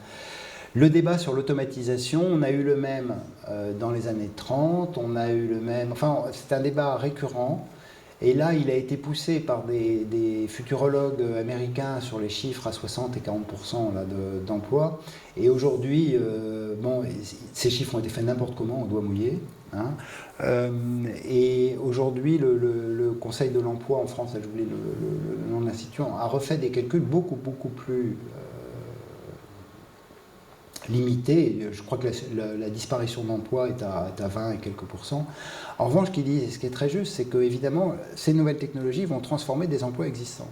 C'est-à-dire qu'il y a 43%, je ne sais plus le chiffre exact, c'est quelque chose comme ça, d'emplois qui ne seront plus les mêmes. Ça ne veut pas dire qu'ils disparaissent, mais ça veut dire que la manière de les occuper, la tâche qui va être donnée aux gens, va être transformée par les technologies. Et je finis avec, parce que je pense en revanche, l'argument est fort. On voit bien qu'il y a une dynamique quand même d'automatisation du travail, qui est une dynamique historique en fait. Hein, mais c'est la dynamique de l'histoire de la productivité en économie. Hein. Donc une des manières de relancer le taux de productivité au travail, c'est l'automatisation. Mais ce qui s'est toujours passé dans l'histoire économique, c'est que du coup la productivité du travail augmente, mais on crée de nouveaux emplois, etc., qui s'associent et qui permettent de le faire. Alors là, les gens sont en train de dire, mais oui, on a le primaire a inventé le secondaire a inventé le tertiaire, on ne va pas inventer le quaternaire. Ben, c'est pas sûr. Il va se passer des choses. Mais c'est sûr que le bassin d'emploi offert risque d'être beaucoup plus faible que le nombre d'emplois possibles. Et que du coup, les solutions, partage du travail. Et là, on revient au débat 35 heures, voire revenu universel, vont devenir des questions qui se posent. Ce qui est frappant, c'est de voir que Mark Zuckerberg récemment est venu sur le thème lui-même. C'est-à-dire qu'ils sentent bien qu'il y a quelque chose quand même qui joue sur une transformation du rapport à l'emploi avec ces systèmes. Mais imaginez une société entièrement fabriquée par des automates qui eux-mêmes se fabriquent eux-mêmes. C'est un grand mythe de roboticiens, c'est-à-dire que l'automate fabrique lui-même des automates, donc on peut les laisser faire, ils inventent même leur propre progrès. On est tellement à des kilomètres et des kilomètres de ça que j'ai du mal à me projeter. Voilà,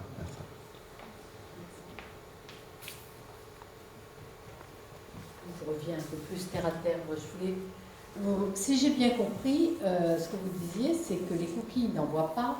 Enfin, je veux dire, toutes ces informations, elles restent anonymes finalement. Alors, quel est le degré d'anonymie et quel est le degré d'utiliser ce genre de données comme un Big Brother? C'est-à-dire, bon, parce qu'apparemment, moi personnellement, je n'ai aucune angoisse par rapport à ma propre vie. Je veux dire, j'intéresse personne. Mais bon, c'est ça. Non, alors c'est une question importante qui va me permettre de dire une chose. Le système que je vous ai présenté de programmatique, c'est vrai que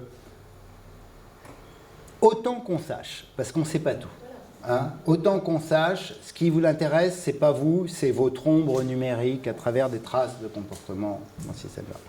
Mais ce n'est pas vrai pour tous les services commerciaux du web. D'abord, Facebook connaît votre nom. Hein, et Facebook a une agence publicitaire extrêmement importante qui nourrit, on appelle ça des ad networks, c'est un des plus gros, avec double clic, c'est un des plus gros ad networks du web.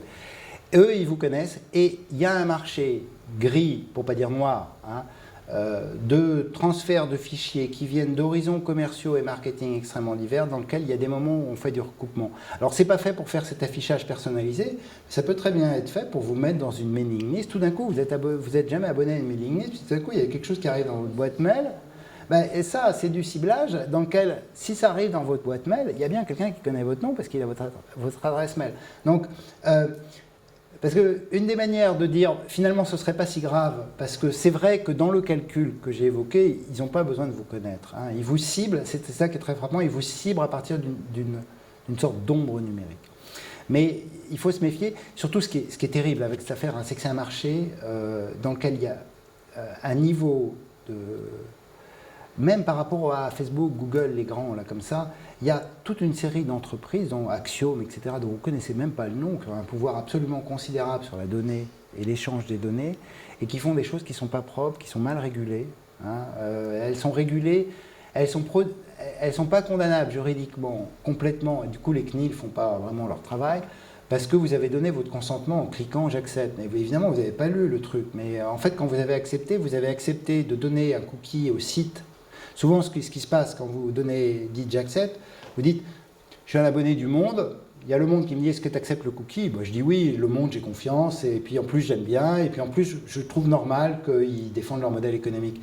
Mais en fait, ça, c'est ce qu'on appelle le cookie première personne, mais en fait, le Monde, dans les conditions que vous n'avez pas lues, là, le truc que personne ne lit jamais, d'ailleurs, ceux qui les livrent les comprennent tellement mal qu'il vaut mieux ne pas les lire. Il y a eu une enquête de psychologues là-dessus, c'est fascinant de dire, finalement, parce que c'est évidemment écrit pour que vous ne les compreniez pas.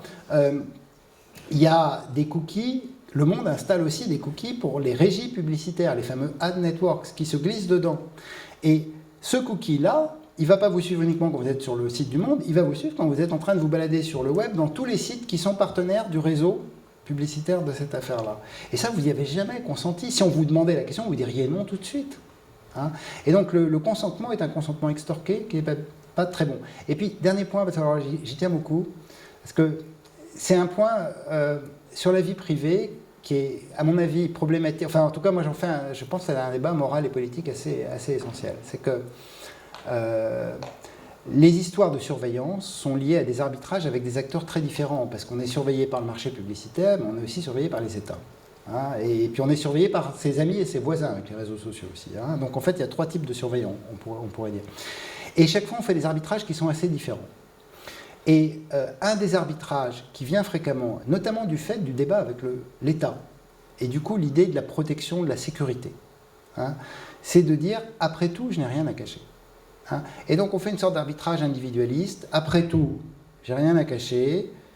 Il vaut mieux surveiller parce que si on surveille, on va peut-être prélever des affaires terroristes. Mais moi, je pense que l'argument un peu important, c'est d'essayer de se dire que c'est un argument qui individualise complètement la notion de vie privée et que la vie privée, c'est une valeur collective. Et que si moi, j'ai rien à cacher, il y a d'autres qui vivent dans la même société que moi qui ont intérêt de cacher les choses. Des dissidents, des journalistes, des hommes politiques, etc. Et que j'ai peut-être rien à cacher, mais peut-être que j'ai intérêt à vivre dans une société où d'autres puissent cacher. Hein. Et donc c'est pour ça que je pense qu'il ne faut pas en faire une chose absolument individualiste. Edward Snowden a eu cette phrase magnifique, alors je veux dire, c'est un truc bluffé. Alors, il a dit « Les gens qui disent qu'ils sont prêts à sacrifier leur vie privée parce qu'ils n'ont rien à cacher sont les mêmes que ceux qui sont prêts à sacrifier leur liberté d'expression parce qu'ils n'ont rien à dire. Hein » Et c'est très puissant. Et quand on y pense bien, c'est très puissant cette affaire. Hein. C'est-à-dire que avec la peur et les questions de sécurité, on est en train d'individualiser complètement cette idée. Après tout, je fais un arbitrage économique. C'est vrai, je perds un peu de vie privée. En même temps, c'est pas trop grave parce qu'on me protège, parce qu'on me donne de la bonne publicité, parce qu'on me recommande de la bonne musique. Mais si on rendait la chose plus collective, on se rendrait compte que finalement, être caché, ça peut être utile à plein de gens. Et le fait que ce soit utile à plein de gens, en fait, a des conséquences sur ma propre vie ou sur la société dans laquelle je vis, auxquelles je crois qu'il faut être attaché. Et alors, comment on fait ? Oui. Ça, c'est un grand débat. En fait, madame dit on n'a pas mon nom et tout, mais il faut quand même savoir qu'il y a des adresses IP, les informations, ils viennent de quelque part. Donc ils sont très facilement capables d'identifier les personnes qui sont derrière. Autre chose, oui, Google, vous disiez, peut faire effectivement des statistiques, etc. J'ai entendu dire à plusieurs reprises que, par exemple, Google était capable de prévoir des gens qui divorcent dans les 2 ans, qui viennent en fonction de l'utilisation de leur carte bleue. Bon, ça, c'est une petite chose que j'ai entendue à 2 ou 3 reprises. Autre chose, hier, j'étais surpris par une information. Vous parliez de Google, enfin leur ordinateur qui a battu au jeu de Go. Ils utilisent leur ordinateur à autre chose que de faire du jeu de Go. Et hier, Alors, c'est sur Facebook. J'ai vu une information de source qui me semble sérieuse en disant que ce fameux ordinateur commence à avoir des émotions. C'est-à-dire qu'il commence à montrer des traces de colère vis-à-vis des gens qui le contredisent ou quand il n'a pas raison. Et il commence à donner des signes d'émotion. Et ça, c'est quand même inquiétant. Ah oui, ça. Justement, il y a des tas de gens comme Stephen Hawking, Bill Gates et un certain nombre d'autres personnalités du monde, justement, qui s'inquiètent vraiment de l'évolution de l'intelligence artificielle. Stephen Hawking disait que ça peut être le meilleur comme le pire. Et un philosophe, vous connaissez sans doute Bernard Stiegler, qui dit c'est un pharmacone. Donc, oui, alors quand est-ce qu'on va s'arrêter? Jusqu'où on va aller avant que ce soit irréversible? Et vous disiez pour les emplois qui risquent de disparaître, etc. En fait, ce qui se passe aussi, c'est qu'on est en train de prolétariser les emplois. C'est-à-dire que maintenant, on rentre dans des procédures et puis on n'a même plus besoin d'un savoir-faire. Ce qu'on nous demande, c'est de suivre les procédures. Et donc, on perd... Enfin, voilà. Donc, est-ce que dans tout ça... et l'éthique dans tout ça? Oui, alors c'est beaucoup de questions. Vous avez raison de dire que l'adresse IP nous identifie. Hein. Il y a plein d'autres techniques. Alors, je ne rentre pas dans le débat, mais que vous avez évoqué, mais c'est vrai, même le cookie, là je vous ai parlé du cookie, mais aujourd'hui, on est dans un monde post-cookie. C'est-à-dire qu'ils n'ont plus besoin de cookies pour vous reconnaître. Il y a d'autres techniques. Bon, je passe. Bon, les prédictions, ils savent tout, ils peuvent tout prédire. Moi j'ai une position de... Alors c'est là que... un sociologue, c'est quelqu'un qui enquête. C'est pas parce qu'il l'a lu dans les journaux qu'il y croit. Alors ça, il y a une sorte de scepticisme. Et c'est vrai qu'on a beaucoup de discours incroyables, mais dans lequel, dès qu'on fait un peu d'enquête, les choses se dégonflent. Hein. Un père a appris que sa fille était enceinte après le supermarché qu'il avait détecté dans le ticket de caisse. Google connaît vos dépenses à la banque. Non, Google ne connaît pas vraiment vos affaires bancaires. Ils n'ont pas accès. Hein. Et il faut protéger et vérifier qu'ils n'aient pas accès, mais ils n'ont pas accès. Votre banque, elle peut vous prédire plein de choses depuis longtemps. Une prédiction de divorce depuis le ticket de caisse, on peut faire des modèles. Hein. Alors, c'est toujours la même chose. Et c'est la même chose pour le terrorisme. C'est qu'on peut faire un modèle global statistique. On dirait un modèle de pattern de comportement. Là, il y a de très bonnes chances qu'il soit pas faux, mais pas tout à fait vrai non plus, donc il va faire des faux positifs et des faux négatifs très fréquents. Donc de temps en temps, la prédiction est bonne, de temps en temps, elle n'est pas bonne, mais enfin, c'est quand même pas très bien fait. Et de temps en temps, il va faire du vrai signalement. Hein, c'est-à-dire qu'il va effectivement avoir... Mais là, c'est les banques, hein, c'est pas Google. Google n'a pas accès à votre banque. Hein, j'insiste beaucoup là-dessus. En France, on a la loi informatique et liberté qui, justement, fait un frein à certaines choses. Ouais. Mais aux États-Unis, ils n'ont pas ce type de réglementation. Oui, on fait toujours, on a toujours, pour se rassurer nous-mêmes, on pense que nous, on est très protégés, que les Américains le sont moins. Il y a des protections aussi aux États-Unis. Non, il y a des accords commerciaux, mais il y en a aussi en France, hein, des banques avec Facebook, par exemple. Il y a des banques qui fusionnent, qui mettent Facebook dans leur CRM. Donc, ce qui peuvent vous faire de la publicité sur Facebook parce qu'elles vont payer Facebook pour le faire. Mais Facebook n'a quand même pas accès à votre compte bancaire. Enfin, pas dans la situation globale. Alors, c'est vrai qu'il y a une sorte de logique de la prédiction qui fait que nous avons envie de croire que ces prédictions marchent bien. L'air de rien, parce que moi je suis un praticien de tes données, tes big data, on fait ça au Media Lab à Sciences Po, on essaie de faire des... C'est quand même d'une fiabilité modeste. Et donc il faut faire très gaffe aux effets d'annonce. Hein. On a beaucoup dit, par exemple, Google prédit la grippe. Vous savez, c'était la première chose des big data, c'était un outil de Google qui prédisait la grippe avec les mots-clés. J'ai mal à la gorge, j'ai mal à la tête. Et puis Google disait partout, on arrive avant les institutions sanitaires parce qu'on détecte les épidémies avant. Bon, ça marche tellement mal leur truc que depuis 4 ans ils l'ont débranché. Il y a eu 2 papiers dans Nature pour dire c'est pas que c'est faux, mais c'est tellement imprécis. Voilà. Et c'est souvent ça, hein, les techniques de prédiction. C'est pour ça que par rapport à Bernard Stiegler et les autres, il y a toujours cette idée, mais chez Bernard c'est compliqué parce que le pharmacone ça veut dire que c'est à la fois le remède et la solution. Hein, donc c'est compliqué. Mais il y a une tendance à prendre tout de suite le chemin du pire. à partir d'histoires qui ne sont pas tout à fait validées pour essayer d'alerter la société. Alors moi je trouve que c'est assez sain politiquement, mais en revanche c'est assez faux descriptivement dans la réalité de ce qui se passe, parce que souvent ça s'appuie sur des éléments qui factuellement ne sont pas exactement l'enjeu. Bon, AlphaGo est un sublime algorithme, hein, c'est une chose extrêmement subtile. Google ne l'a sûrement pas fait uniquement pour gagner au jeu de Go, donc vous avez entièrement raison de dire que toute l'intelligence, hein, c'est un système qui s'appelle TensorFlow, hein, qui est un système d'apprentissage en intelligence artificielle que Google a créé et qui est en accès libre, c'est-à-dire que n'importe qui peut l'utiliser. Hein, vous pouvez utiliser TensorFlow, etc. En logiciel libre. C'est destiné à faire plein de choses. Voilà. Mais franchement, moi je suis comme, voilà, c'est saint Thomas qui vérifiait, hein, je suis comme saint Thomas, moi je veux vraiment voir le truc affectif, parce que ce qu'il fait, c'est un système, hein, pourquoi il a gagné au Go, ils ont mêlé un système d'apprentissage classique avec une chaîne de Markov, et il a fait des millions et des millions de parties contre lui-même. Mais l'idée de l'émotion, vous vous rendez compte, ça veut dire l'idée de l'émotion, et je pense, voilà, moi, la question que ça suscite chez moi, c'est que d'une certaine manière, on déprécie constamment notre idée de ce que c'est que la conscience humaine quand on anticipe l'idée qu'on va être remplacé immédiatement par une machine qui sait cligner de l'œil pour nous faire un clin d'œil. Parce qu'en gros, c'est ce qu'elles savent faire. Hein. Donc, elles n'ont pas de conscience et d'émotion.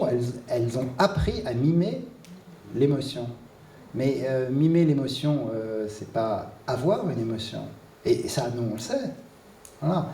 Et je ne suis pas prêt de penser que nous soyons si naïfs pour penser que nous allons nous laisser berner par des machines qui miment l'émotion.